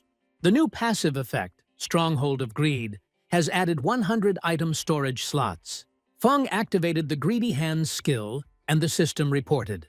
Received 5 additional items and 100 mutation points, leaving 115 points remaining. Feng realized that his level was still not enough for 2 assassin equipment and 1 skill. He used the Summon Follower ability, ordering the Silver Beast to gather all the loot into one pile. The monster growled as he carried out the order, and Feng decided to spend the remaining mutation points on upgrading non-epic skills to epic levels. Shadow Walk, Platinum Epic. Invisibility duration increased from 36 to 60 seconds. Sneak attack bonus increased from 300 to 500. Sneak Punch, Jade Epic. Attack deals 75% more damage. Moment of Darkness, Platinum Epic. The blade glows with black light, blinding all enemies within a certain range. Now Feng had a much more powerful arsenal of abilities, ready for further battles. Blooming Curse. Jade Legendary Skill. When used within 60 seconds of the player's death, a cursed flower would grow on the player's body. New effects. Absorbs 50% of the target's non-exchangeable life energy. Ability to absorb scattered non-exchangeable life energy spheres. Feng was pleasantly surprised. He could now draw non-exchangeable energy directly from the air, which gave him a huge advantage. Many high-level areas and monsters would naturally drain this energy from players, but with the new effect, he could instantly take it back. The congratulations on the first kill of a platinum boss came from a girl. Feng coldly asked what she wanted. She replied that she had good news. Don Fencian was finally out of the game. She heard that his family was going to the Jiang'an restaurant, and she also knew that they had bought up huge amounts of energy and were going to use it to buy skills. Feng only dryly noted her observation. The girl explained that she had no other choice. If he did not kill Fencian, he would kill her. He reassured her. He had already packed everything, and he still had half the space left. The legendary Greedy Hands had proven extremely useful. Now he intended to find Wang Ming and sell everything to him. And happily noticed the shadow and ran towards him, greeting the genius. She wanted to hug him, but Feng stopped her, explaining that he sets the price himself, and if you don't like it, don't buy it. He offered 30 base and bronze items for 950 days. Anne offered 2,000 days for the loot left behind. Feng agreed and showed off silver, gold, and platinum items, valuing them at 18,000 days, and noted that she only had 1 gold item, expressing admiration. Plum asked in surprise how Feng had such a large inventory, and he explained with a smile that he had left a small bonus. Under the monument in the center of the city, there is a staircase leading to a teleportation circle that returns newcomers to the city. It will cost 500 days, but they will be able to return to the continent for free. After these words, Feng left. En, amazed by his knowledge, whispered that he was clearly reborn. Otherwise, he would not have known about these things. Wang tried to calm her down, and Anne wondered if she should try to seduce Feng, which left Plum and Wang shocked. Feng was walking along the road when the system asked, "Do you want to spend the exchange life energy to transfer the abilities into reality? Level and class upgrades should be synchronized." He considered the costs. After that, a message appeared. You have spent 27,000 days of exchange life energy. Synchronization is complete. Now, transferring skills is possible. He could increase the level of shadow walking and bring a few more skills into reality. 1,946 days of exchange life energy were spent on increasing the stealth level. Then 900 days were spent getting hit from behind. Another 1,000 days were spent on acquiring greedy hands. 3,200 days the Shadow Massacre was unlocked. It took 5,366 days of exchanged life energy to obtain the skill Blurred Shadow. 16,099 days to acquire the Blooming Curse, and 11,313 days for the Ultraviolet Shield. Skill synchronization complete. 7,480 days of exchangeable life energy remaining. Feng spent 3,600 days on the Boots of Invisibility and 3,394 days on the Believer's Medallion. The medallion increases the recharge speed and enhances the zombie summoning. Extremely useful in the real world. 486 days of exchangeable life energy left.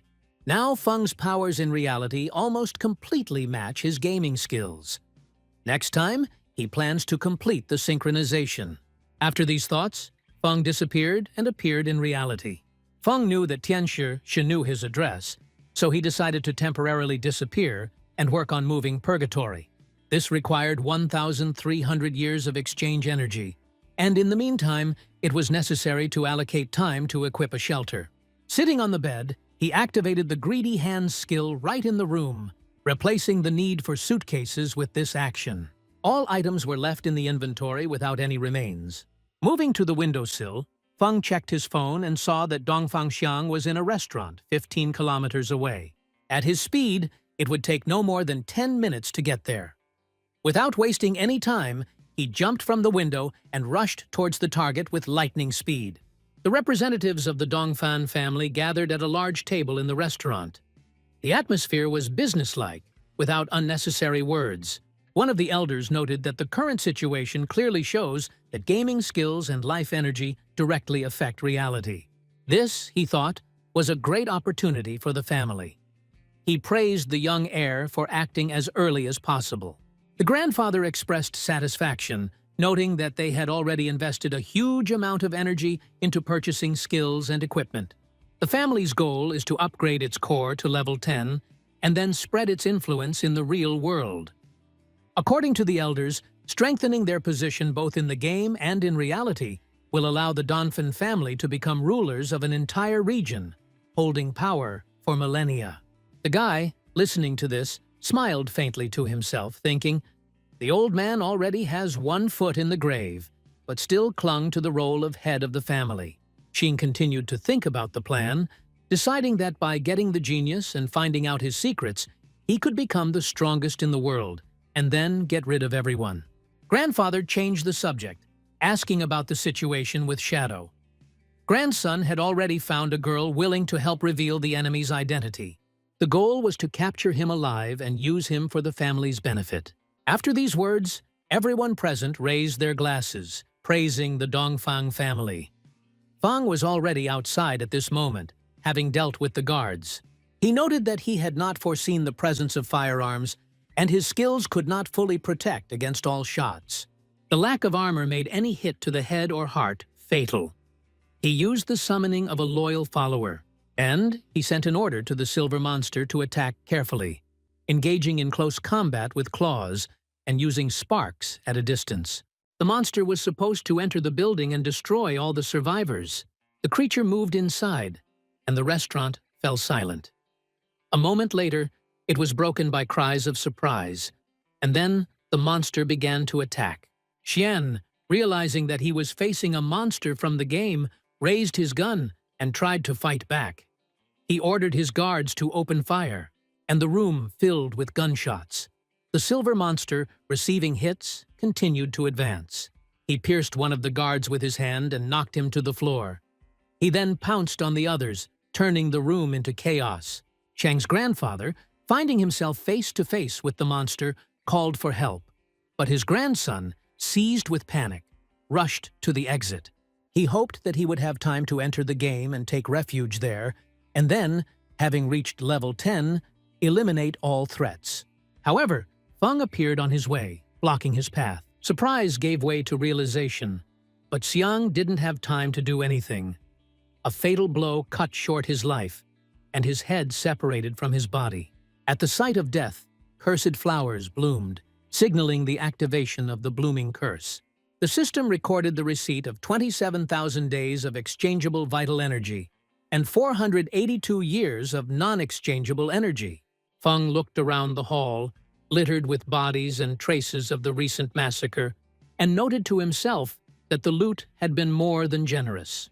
The amount of energy and resources obtained clearly justified the efforts expended, and the cursed flowers that blossomed on the bodies of the enemies only reinforced the feeling that this was a successful and profitable battle.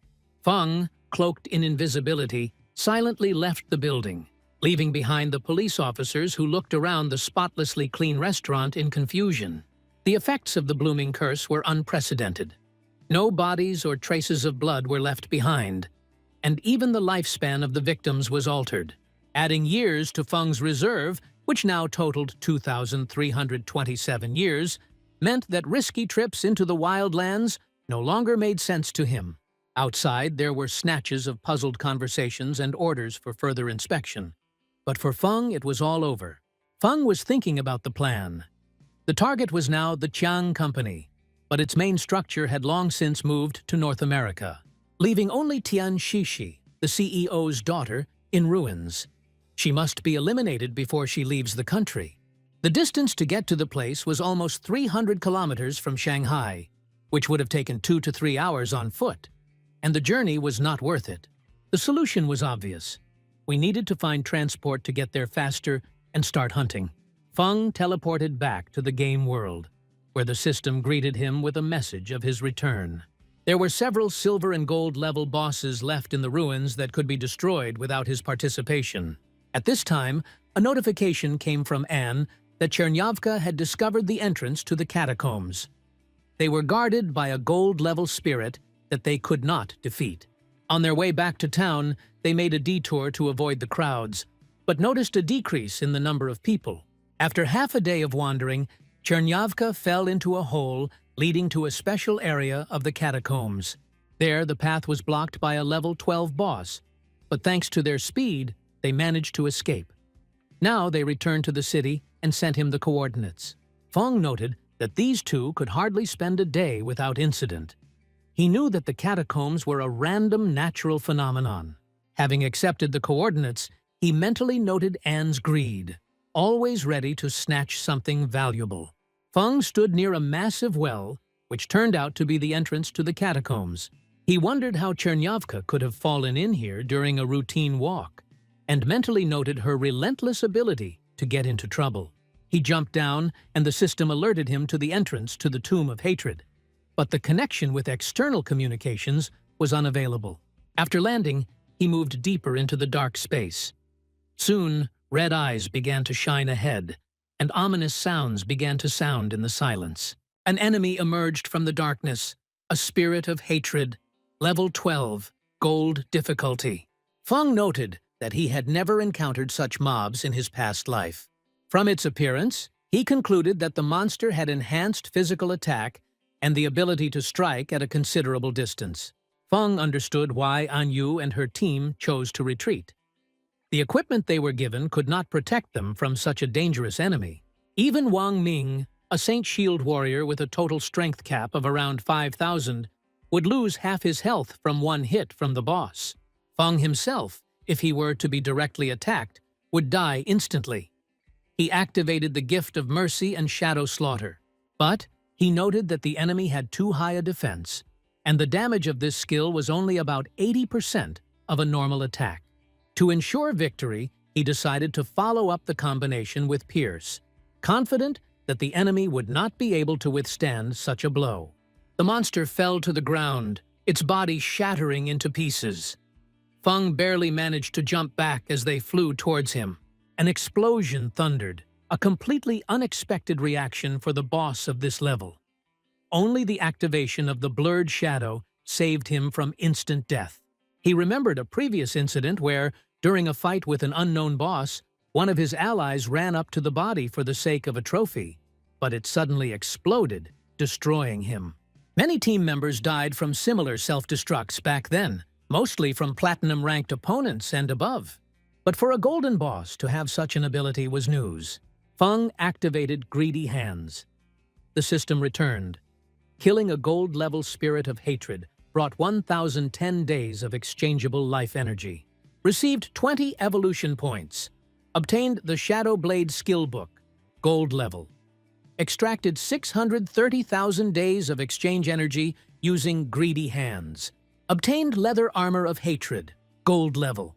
Feng noted that he now had everything he needed, full equipment and a valuable skill book ready for use. The system displayed the description: Shadow Blade, gold level, assassin skill. Summon dark energy to attack all enemies within 5 meters, dealing 500 damage. Recharge time, 10.5 to 7 seconds. Requires level 11. For Shadow Assassins, the priority parameter is Spirit, not Strength, which made his magical and shadow attacks more effective than physical ones. He looked at his stats: Strength 9, Defense 9, Agility 24, Spirit 15. The jump to Epic was noticeable. Feng invested 3 evolution points into developing the new skill, leaving 36 in reserve. Shadow Blade has gone through stages of buffing, from Golden to Epic. The ability now dealt dark damage to all enemies within a radius of 5 to 12 meters, and the impact force increased from 500 to 1,300 units. Feng noted that with the increase in attack range and damage, this skill could become his key trump card in mass battles. Unlike Carnage, which only acted in a straight line for 5 meters, Blade covered a circular area around him. Leather Armor of Hatred, gold level, significant bonuses to physical defense, elemental resistance, and block. The hate effect wasn't particularly useful, but the base stats provided a serious advantage in combat. The remaining loot included over 20 items with a total lifespan of over 10,000 days. This reinforced the idea that the catacombs were a real treasure. A few more such places needed to be destroyed. The goblin went on the attack, and Xiao and her friend Yang found themselves trapped. He struck them, cutting them in half, after which they teleported to the square. Wei was furious, blaming Xiao for another defeat. He pushed her to the floor, and she screamed. The friend tried to intervene, but the guy disappeared.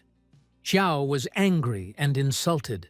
Jan decided to go to a small town to visit her parents, where there was a public organization that taught beginners the game. However, disagreements with her friend led to their separation, and Xiao found herself alone. Waking up on her bed, she asked Hanyu to speed up her progress. In response, he offered to escort her to the next level for a fee, adding his own obscene intentions, to which Xiao reacted sharply, rejecting him. Xiao confessed to Zhan that she had always had feelings for him, but was unable to reciprocate because of Brother Qinfeng's control. Jan responded with skepticism and rudeness, reminding her that if she could break off relations with her brother, she could just as easily reject him. Xu thought about it and decided to ask Xiao, but he noted that he did not want to interfere in her relationship with Wei. Xiao was frustrated, feeling that she couldn't rely on any of the men around her. She only had 2.5 years left, and she realized that she needed to try to re-establish contact with Qinfeng and ask him for help. The high-rise buildings were ablaze with lights, the stars were twinkling in the sky, and Xiao was standing at the door. She was thinking about how best to deal with Qinfeng, hoping that after her apologies and a few kind words, her brother would forgive her. She knew she had done nothing wrong, but she decided to pretend to be vulnerable and wait for him to help her perfect her skills. After that, she planned to cut off all ties with him. Xiu desperately knocked on the door, screamed, tried to break it down with her foot, but there was no one inside. All the things, the bed and the chair, were gone. Her brother's phone was switched off or out of service. She realized that Qinfeng had left. A fierce battle reigned in the catacombs of the spirit of hatred. Blows were heard everywhere. Severed limbs of monsters flew in all directions. Qinfeng moved forward, realizing that this was his last fight in this place. During his journey, he destroyed over 200 mobs and several bronze and silver bosses. Feeling the approach of level 12, Qinfeng hoped that the gold-level boss was sleeping in the closed coffin. His silver assistant opened the coffin on his orders, and Qinfeng was shocked when a stream of black energy poured out from within, completely enveloping the silver monster. Streams of darkness poured out from his mouth and eyes, and the system notified that the summoned silver-level devout had been destroyed. A golden boss, a deadly miasma, appeared in front of Qinfeng. The boss had no physical form and was completely immune to physical attacks. Qinfeng remembered that in his previous life, when this boss was released, poison spread throughout the area, and many players died. If a spirit possesses, and there is no ally or specialist with the invulnerability skill nearby, the chances of survival are practically zero. Qinfeng focused on the boss's core and struck with Shadow Blade. The system recorded the kill of a gold boss. Despite the fact that the boss's power clearly exceeded the gold level, the loot was classified as gold. Using magic damage through Shadow Blade and Greedy Hands allowed him to successfully complete the task. Passing through the catacombs was difficult, but the loot was well worth the effort. Qinfeng received a rare artifact, a riding bell. He was surprised and puzzled, not expecting that such an item would be among the loot. Qinfeng realized that he had obtained the enhancement bell Ghost Night Wolf. It summons a level 11 Ghost Night Wolf, which can be used as a combat assistant or to speed up movement. This is one of the fastest creatures available at this stage of the game. The wolf's statistics were impressive. Gold rank, Strength 148, Constitution 155, Agility 191, Spirit 135. The creature improved along with the owner's characteristics, but when selling the bell, its level was reset to the original. Qinfeng read the new message. Dash is activated if the summoned creature increases the owner's movement speed by more than 245%. Night Stalker at night, when using Stealth Level 1, loses Stealth Mode when attacking, but damage dealt increases by 120 points. Qinfeng learned the properties of the ghostly Night Wolf. Hitting the target 3 times in a row again adds 267 points to physical damage. Wolf increases attack by 35 points, provides protection from physical damage, and all elements for friendly players. The creature serves as both a transport and a combat companion, and can also become invisible. He's really lucky. Qinfeng rode a ghost wolf through the ruined high-rise buildings, heading towards the Shanghai Coliseum. He knew that he needed to level up to level 15 and accumulate enough life energy to transfer the ghost wolf into the real world. The Coliseum hid a dump with 2 underground levels where many monsters lived, an ideal place for leveling up. Moving forward, Qinfeng noticed that this was a real paradise for strong players. Qinfeng leapt forward, activating Shadow Slash.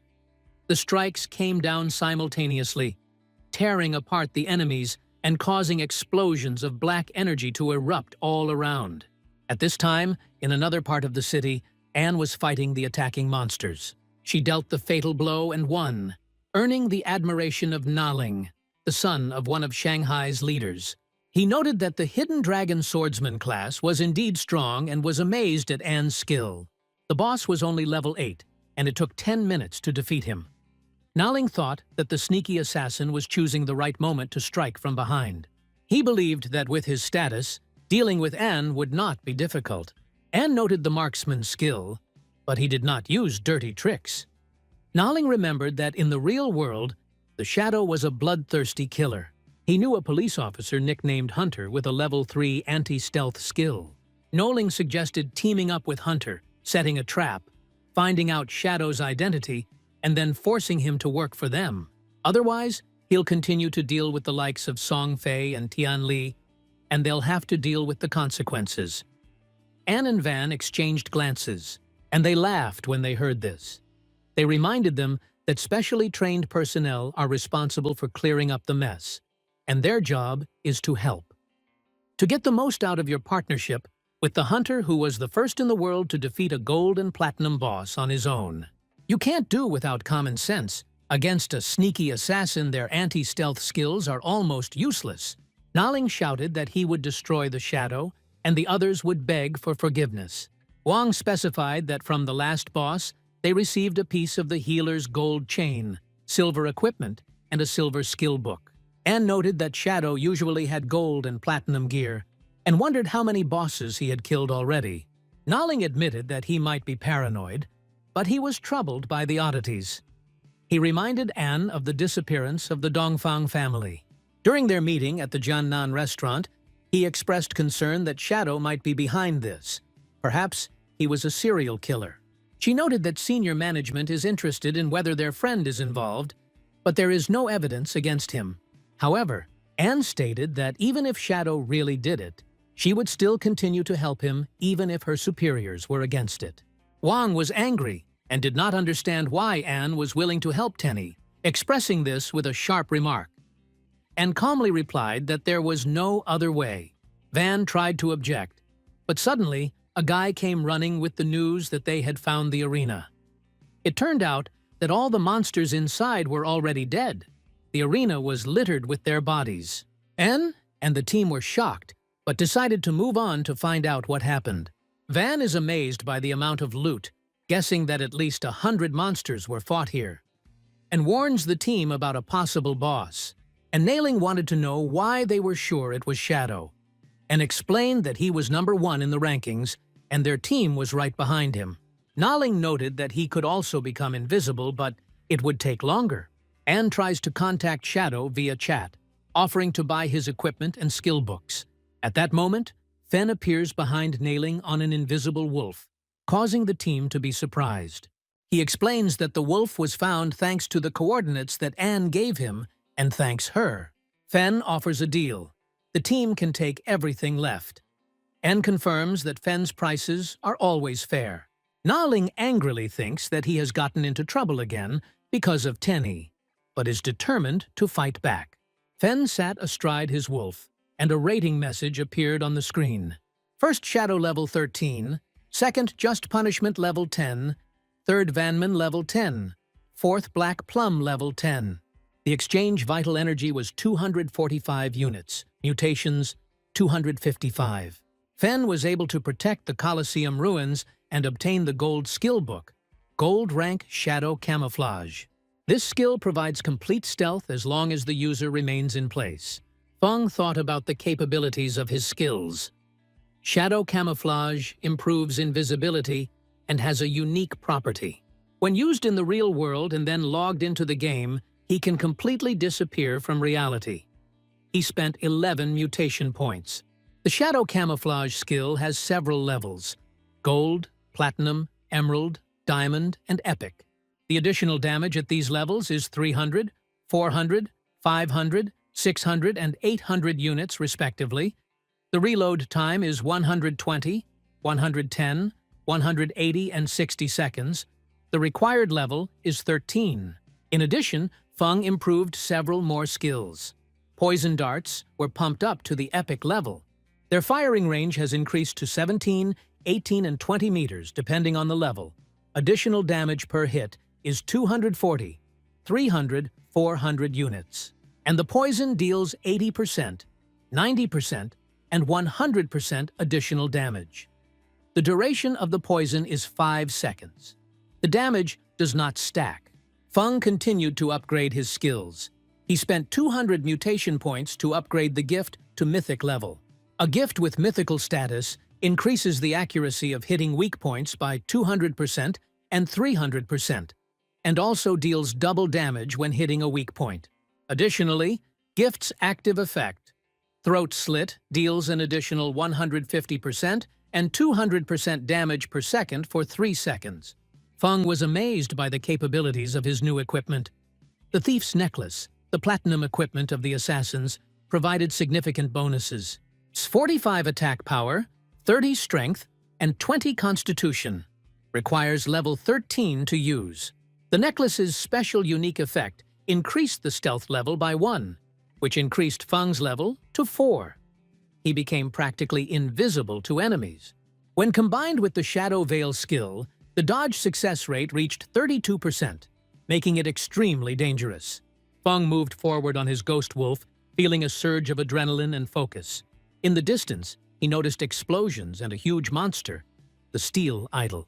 This boss was legendary and incredibly dangerous. In his past life, all attempts to defeat him ended in thousands of deaths. The Steel Idol guarded the second-largest shelter in Shanghai, the Temple Vault. Feng understood that the battle with this boss was planned after killing Qinshi, but circumstances forced him to act immediately. Jumping onto one of the buildings, Feng noticed many people desperately fighting against the Steel Idol near it. Their screams echoed under the blows of the mighty boss. One of them gave orders, directing people to attack, but they suffered defeat after defeat. Feng froze for a moment, struck by an unexpected thought. This was Chun Wu Ming, the hidden guardian of the temple. In their past life, they fought each other for 9 years, and neither was able to gain the upper hand. Chun Wu Ming was cunning. Every time he lost, he managed to escape. It was his squad that managed to defeat the Steel Idol in his past life, after which the legends of the Blood God of the West and the Eastern Refuge appeared. Feng controlled the western and eastern areas of the ruins of Shanghai. When the Vault Knights recruited their first members, they made contracts with them, providing safety in exchange for half of the energy exchanged. Most of the members were slaves to the most successful players in the guild. Feng shrank back. He couldn't escape this time, he thought, feeling a surge of confidence. The battle continued, the idol striking, destroying everything in its path. Suddenly, Feng appeared next to him, jumping right next to the enemy. The landing was precise. He activated the Shadow Blade, and the ring of power flared, painting everything around him red. The system issued a series of messages. You have killed player Zerm. You have killed player Sufenfan. You have killed player Xiao Yu. You killed the player Bad Friend. You killed the player Lime. The players were shocked by Feng's sudden attack and did not understand what was happening and what he wanted from them. Feng appeared behind Chun and explained that he simply didn't eat beef. Then he activated the deadly Shadow Slash and Blooming Curse. Everyone around was destroyed, and the fallen players were moved to the central square after death. The players' energy was quickly depleted, and some's exchange energy dropped to 0. The guild president realized that they were facing the same player, Shadow, and any attempt at resistance was almost useless. Xiao, standing next to him, felt her life energy disappearing, and she knew that she was weak in this fight, as if Shadow was hunting her. A message appeared, Blooming Curse, absorb Xing Xiao's energy.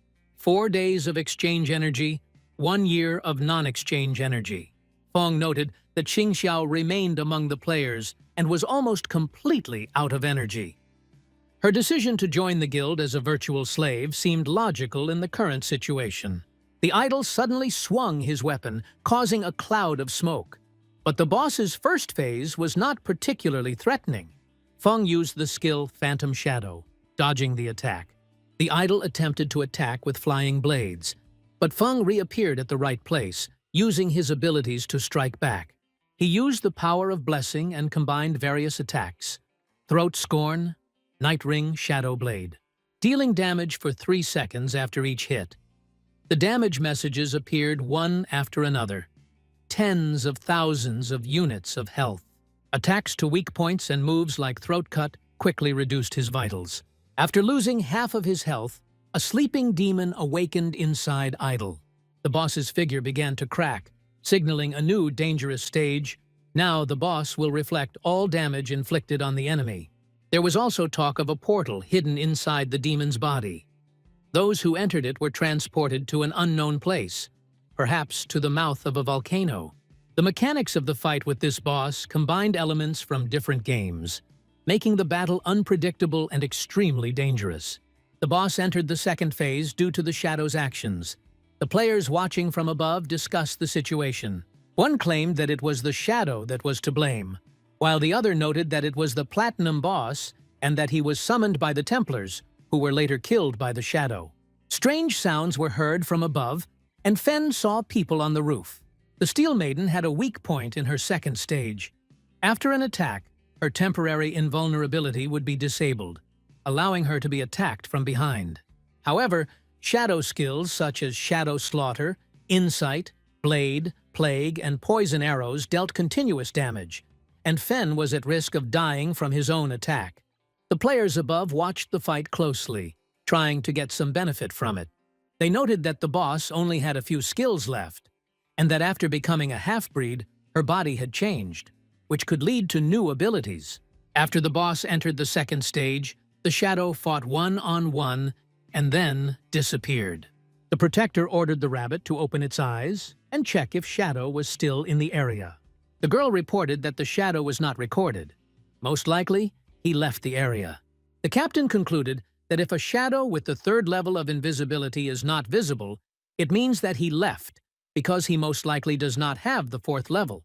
The defender jumped to the idol and continued to watch, instructing the rabbit to immediately report the appearance of a shadow.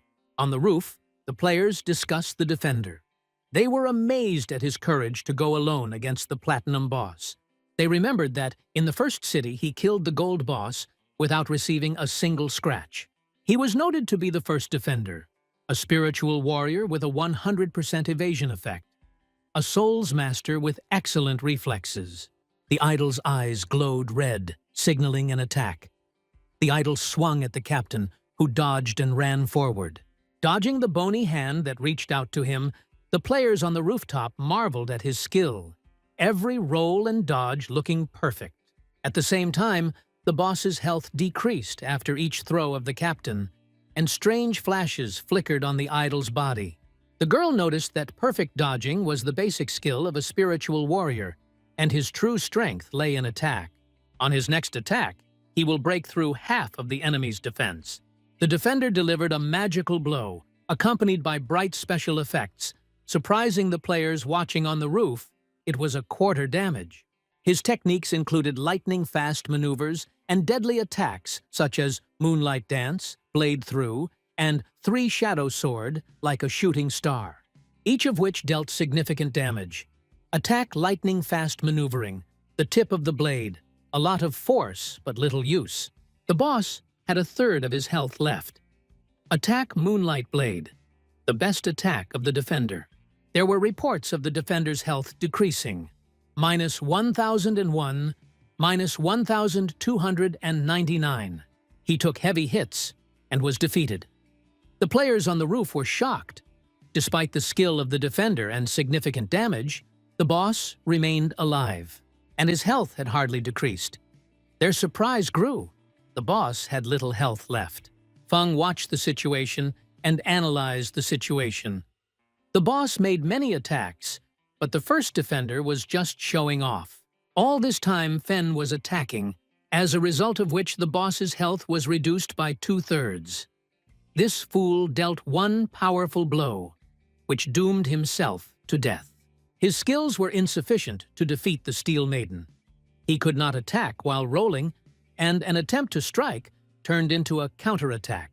Feng noticed that the boss was about to go to the shrine to recover his health. Any efforts to reduce his health will be in vain if the Steel Maiden returns to the church. The situation has scared the surrounding players. They won't dare to interfere. Until the boss strikes, his anti-damage effect remains. Feng was surprised by what was happening, understanding the complexity of the situation. Feng stood in front of the idol, assessing the situation. He couldn't let him go into hiding. Players were surprised that the boss received all the damage from the shadow. They thought the Soul Warrior put safety first, but in reality, he was a real clown. And Shadow knows what he's doing. The girl was surprised how it could be. Even she, with her detection level 3, couldn't find him. It turns out he has stealth level 4. One of the guys noticed that the items that fell after the death of the Soul Warrior did not disappear. He wanted to get them. Feng used Shadow Cut, but the Dark Light Shield was gradually destroyed. Each layer of the shield blocked part of the blows, but the power of the idol's attacks was too great. Even with an 80% evasion rate, the remaining layers quickly disappeared. Feng realized that if the attack had been half a second slower, the outcome of the battle would have been fatal for him. When one of the players tried to steal the loot, Feng instantly struck, and the guy fell dead.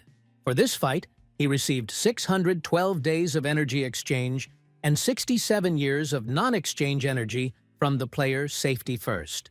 The Blooming Curse absorbed the Clean Hands skill, adding another 355 days of energy exchange and 20 years of non-exchange energy. Feng noted that the player was unusually strong, with a huge reserve of exchange energy, as if he had never died. Despite this, he decided not to use Blooming Curse on his body. He was funny. At this moment, the screams attracted Feng's attention. The idol was moving straight towards him. The only way to survive was the Dark Light Shield and Shadow Slash. Although their effectiveness was low, it was the safest method. Feng completed his attack, and the Steel Idol, the Platinum Boss, fell. A victory message appeared. 48,000 experience points, 120 mutation points, and access to the Sacred Vault. The girl on the roof watched the power of the shadow with surprise, and the guy, who had previously been skeptical about him, was now finally convinced of his power. Feng rose to the top of the leaderboard. His attack, Greedy Hands, a mythical rank, became almost uncontested. Feng received new equipment and skills. Gift of the Dark Flame, bone-crushing leather armor. He equipped the Emerald equipment with Assassin's Defense against physical attacks, plus 95 to defense against all elements, plus 120. Gift of the Dark Flame adds up to 5 layers of effect. When attacking or taking damage, each layer reduces the target's defense and elemental resistance by 7%. Feng realized that the new equipment was significantly stronger than the previous one he had obtained after the battle with Soul Refiner. He also gained the Platinum-level Assassin's Intuition ability, which allows partial recognition of invisible units as they move and increases the anti-stealth skill by 2 levels. Required level, 13. At legendary level, this skill allows you to recognize the movement of invisible units with varying degrees of accuracy, and also increases the anti-stealth level by 2, 3, 4, or 5, respectively. Feng decided to upgrade the skill Blurred Shadow to the legendary rank, spending 80 mutation points and leaving 17. The message confirmed that the passive ability now reduces damage taken by 75%, increasing to 85% when fully activated.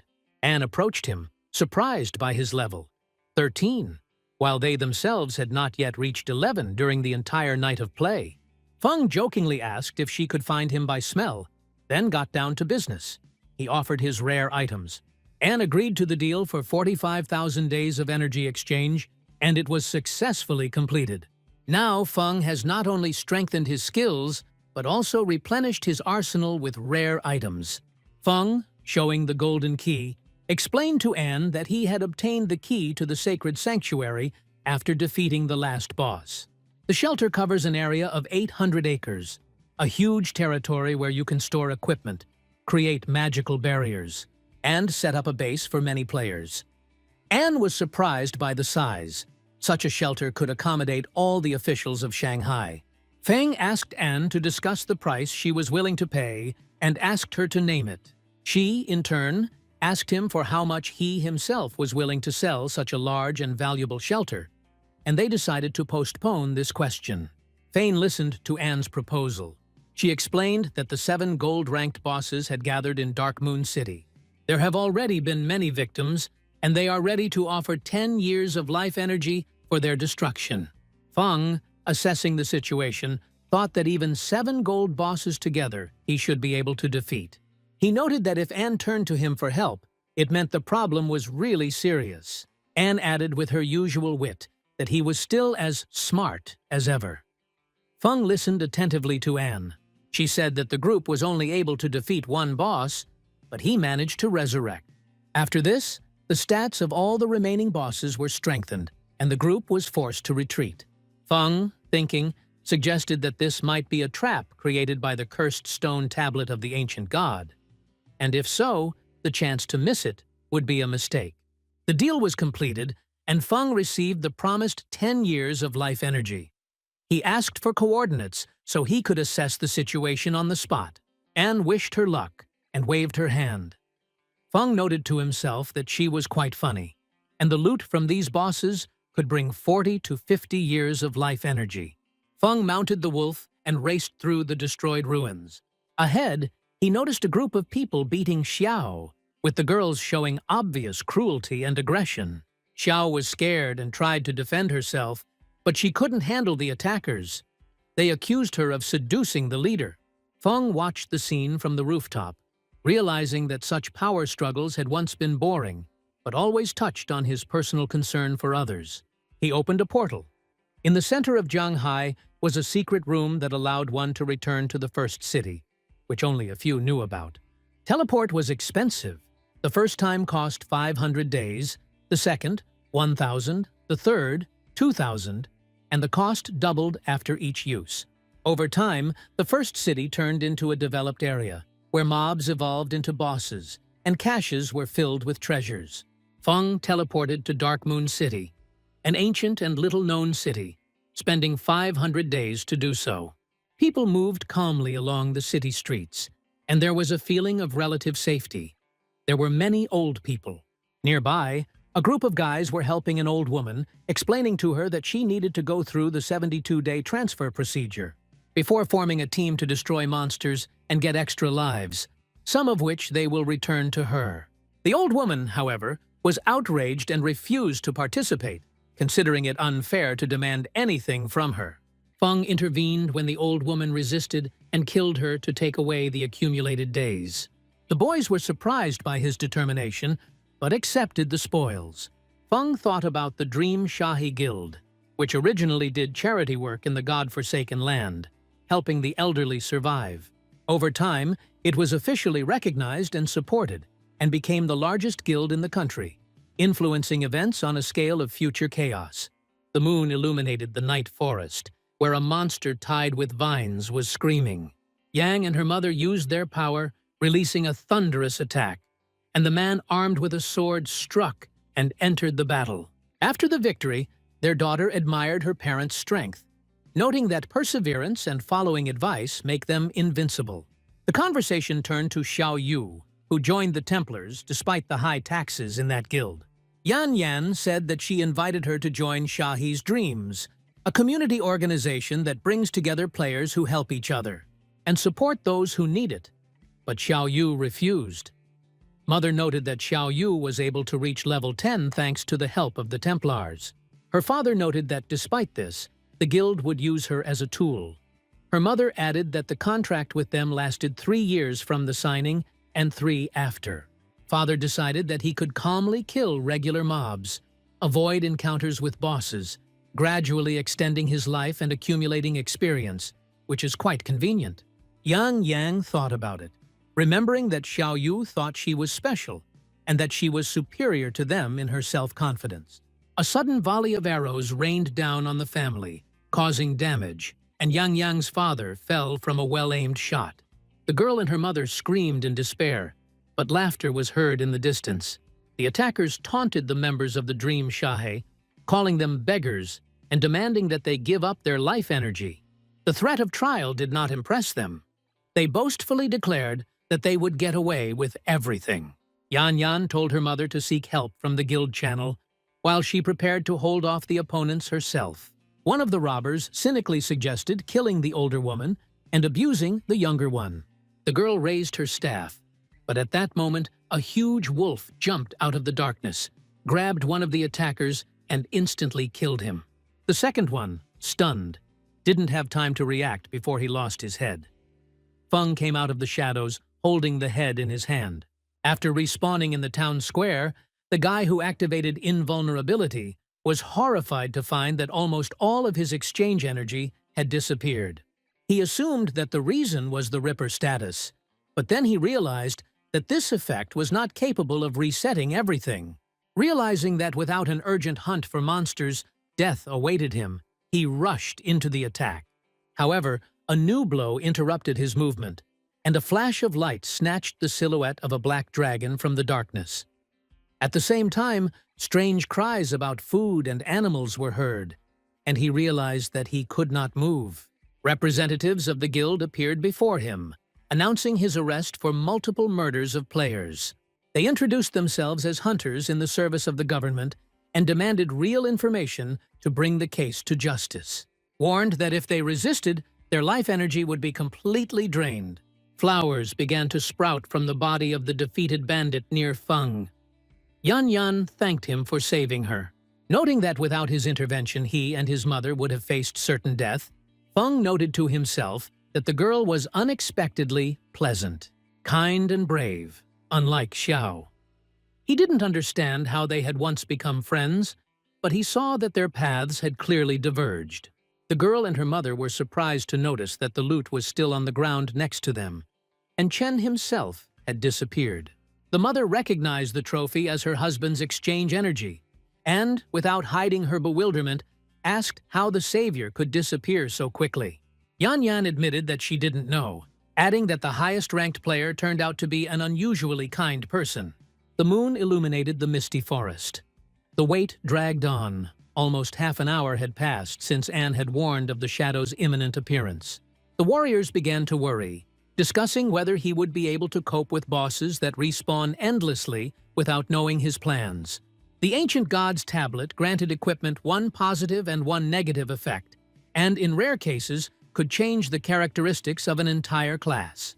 There were rumors that by collecting all 7 tablets, one could summon the spirit of an ancient god, capable of destroying even legendary bosses. Bosses created with the help of tablets had unique mechanisms and abilities. Some were so stealthy that players did not understand how they died. Others hid the true leader behind endless illusions, creating the impression of eternal rebirth. At the moment, all that was known was that bosses would respawn after being killed and go into a berserk state. According to Ingo.com, this effect was triggered when any one of them was killed. The question remained as to what would happen if they were all destroyed at once. Feng decided to test this with the help of a believer of the ancient god. He summoned a silver monster, which, on command, rushed to attack. The system began recording hits. -229, -233, -267, -219, -233. The messages about health loss changed rapidly until the monster fell. The bosses responded with vicious attacks, and it became clear that each of them had a damage reflection level of 10, and their strength exceeded that of the normal gold bosses. Realizing this, Feng prepared to act and activated the Night Ring blade. Feng charged forward, activating the throat-cutting skill. The blade cut through the opponents one after another, but he was surprised to notice that the wounds on their bodies healed almost instantly. Suddenly, the monsters' bodies merged, forming a single monster using the twist skill. Killing all the bosses at once proved to be the right move, and the battle entered its second phase. Symbols appeared on the giant's body, the writings of the day god. Among them were words meaning Ancient God, Catastrophe of Athos, and the Ancient God and the Murderous Sky were mentioned. Feng came to the conclusion that it was necessary to strike those parts of the body on which there were symbols corresponding to the meaning of the text. His efforts to study the ancient god's writings were finally paying off. Concentrating, he began to strike, exactly on the areas marked with mysterious signs. The monster roared, writhing in pain, while Feng stood nearby, carefully watching what was happening. Massive stone coffins began to rise around them, and monsters emerged from the water one after another, emitting piercing screams. Each coffin, Feng realized, was associated with a specific monster, and in this phase, the enemies had to be destroyed right next to their stone sarcophagi. Amidst the chaos, his gaze caught on the shimmering tablets of an ancient god, a sure sign that the end of the battle was near. Standing in the center of the battlefield, he looked at his enemies, gripped his weapon, and prepared for the final push. The beginning of the end was near. There was a loud noise in the forest, and birds flew up from the treetops in panic. The ground shook, and the guys nearby looked at each other with alarm, wondering what was happening in the valley. They assumed that the bosses might have gone berserk and decided to go take a look. But Shadow was still nowhere to be seen, which only increased their doubts. Someone noted that even he was unlikely to be able to defeat such a boss, while another suggested that Shadow was simply chickening out. The battlefield was littered with overturned stone coffins and a deep crack in the ground. The monsters were nowhere to be found, as if they had been swallowed up by an earthquake. A recording from Anne appeared on the channel, reporting that Shadow had managed to defeat them. This caused amazement. Only 10 minutes had passed, and the battle was already over. The enemies were not only destroyed, they would not be reborn. Now, those around him began to better understand why the leader had bet on him. Feng left the battlefield, assessing the results. He had reached level 14 and had gained 294 mutation points thanks to the Greedy Hand's skill. And he managed to obtain the tablet of the ancient god. For the government, finding such a relic would take a month, and the losses would be significant. A message appeared about the cursed tablet of the ancient god, the disaster of Alphos, affecting any equipment granted buffs, appropriate for the user's class, but at the same time imposed negative effects. Feng decided to use the tablet on the gift of the dark flame, crushing the bones of leather armor. When combined with emerald gear and the gift of dark flame effect, they weakened the enemy's defense and reduced their elemental resistance by 35%. A message appeared stating that Feng used Uthos's curse on the gift of the dark flame. The positive effect limited the effect of gift of the dark flame to 15 layers, and the negative effect reduced the level of the target's basic stats by 31%. Feng noted that the limitation of the gift of dark flame had increased to 15 layers, which allowed the enemy's defense to be weakened to negative values. This was completely in line with the expectations of the ancient god's tablet, because compared to the positive effects, the negative effect seemed almost insignificant. He then focused on skills, deciding to upgrade Shadow Carnage to legendary rank to see what new effects would become available. The Shadow Slash skill has reached an epic level, with the ability to upgrade to a legendary one-way strike. A golden glow appeared near Feng, signaling a new effect. An update message appeared. After each hit, he gains up to 9 layers of shield, each equal to 100% of his health. Feng laughed, realizing that his health had now increased tenfold, making him even more difficult to defeat. With such accelerated progress, he expected to reach level 15 in just 5 hours and then return to the City of Magic. Feng walked through the streets of the ruined city, among the statues towering over the ruins. He noticed that Xiao was still being beaten by several girls. The girls looked tired. Some could no longer contain the fatigue and pain from the battle and eventually retreated. Xiao, beaten, began to rise from the floor. She understood that what had happened was the result of Feng taking her words seriously. She managed to join the Vault Knights Guild, which kept her safe from death for the next 3 years. Despite the need to give up 50% of the exchange energy, some remained, which allowed continuing to pump faster than other players. Now Xiao had become strong and confident, using the power of holy healing, and was ready for new conflicts.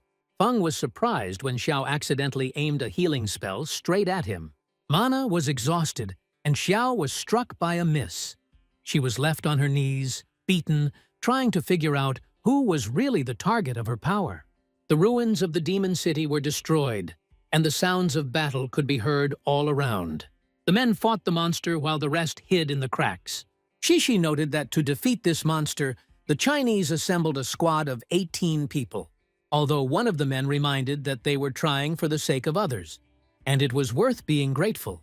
Meanwhile, the battle continued. The Golden Boss's health remained almost at 0, and damage signals appeared, -428, -527, -428. The man called for the final blow. Suddenly, he received a spear thrust into his throat from behind. One of Shishi's assistants, Tommy, thanked him for his help, and the crew began to shout about the Black Spade Gang. It became clear that the Chinese woman had teamed up with a foreign gang to rob other teams, which raised eyebrows as to why she would attack her own countrymen. Despite this, the group tried to resist, but Shishi used her thunderclap power, sending them flying. She watched as her opponents went on the attack again, striking, and laughed at their ineptitude, considering them completely useless.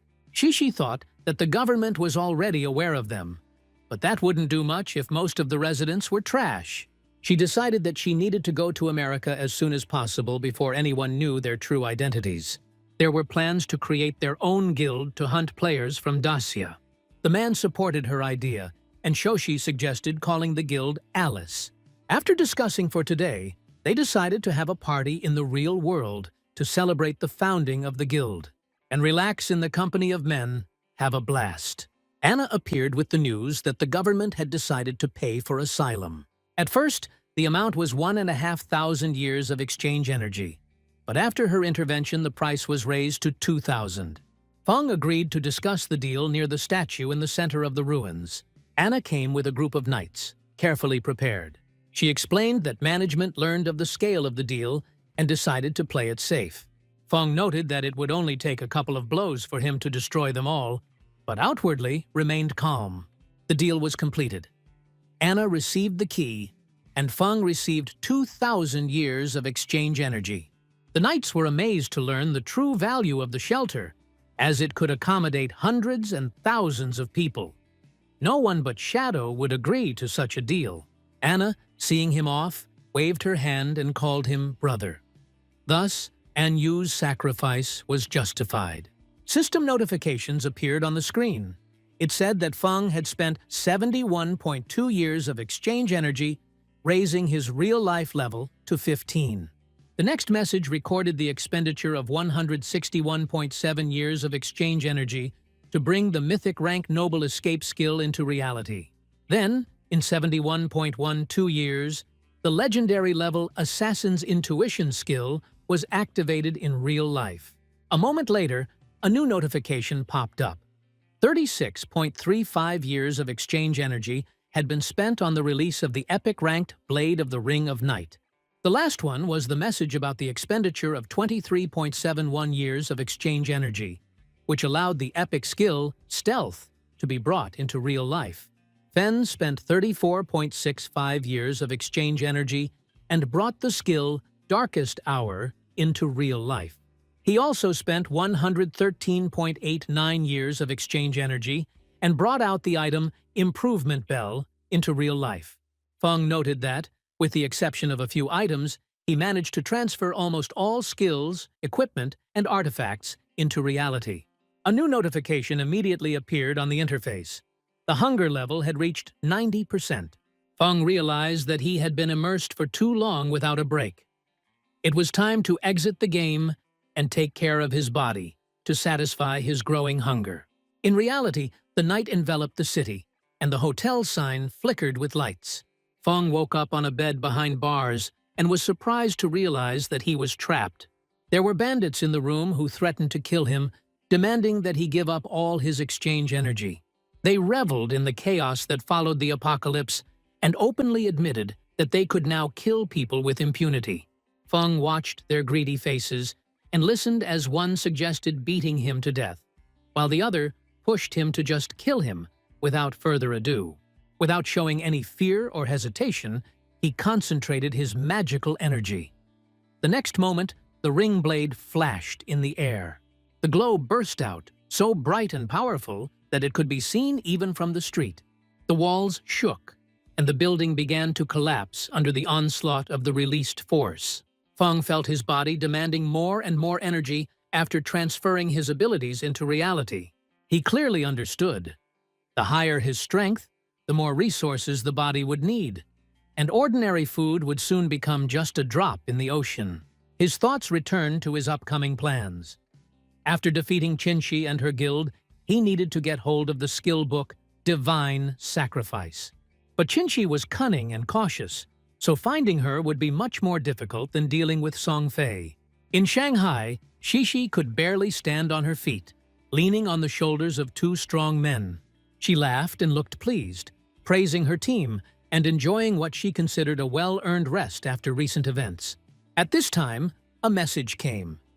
Shadow reported that Xin Feng was dead.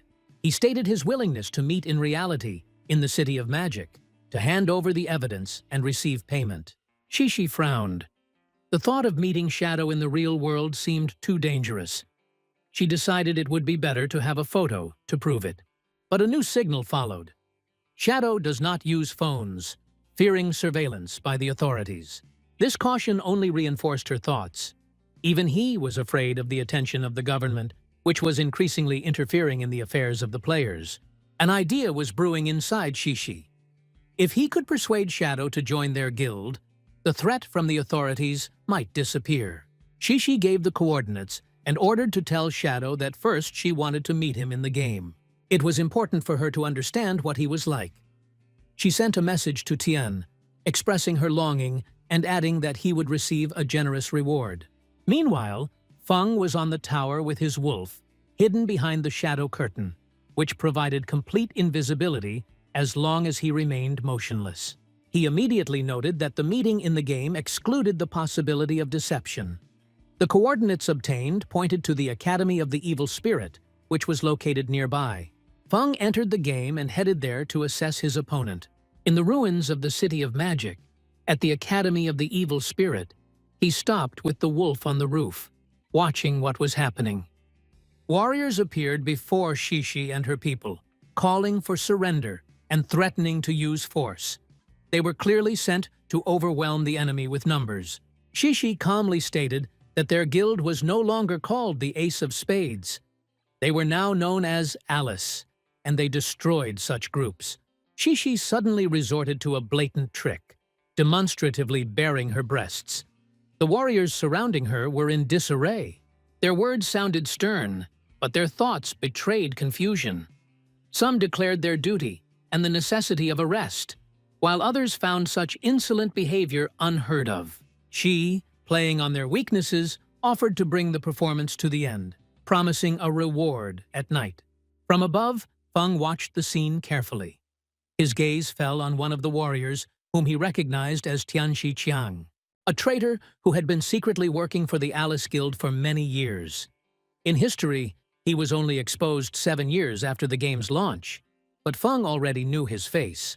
The whole situation seemed like a test. If he sided with Qinshi, he would incur the wrath of the government. If he refused, he would lose the chance to meet her in real life. After weighing everything, Feng made a choice. A cold determination flashed inside. It was time to prove his loyalty. Message -42,288. Weak point attack. Night Ring Blade -4235. -441. Notifications flashed on the screen one after another. You killed player Tang Shiqiang, Wang Wu, Yu Fei Yu, Ya Law, Warrior of Justice. Sniper Lefty, Flash, Flashlight, Dub, Biao, Meat Eater, Anga, Mentalist, Niu Xinan. Shishi froze, her eyes wide with horror. Feng stepped out of the shadows, his steps calm, his gaze cold. He greeted the Ace of Spades as he approached and introduced himself as Shadow. Shishi was almost speechless.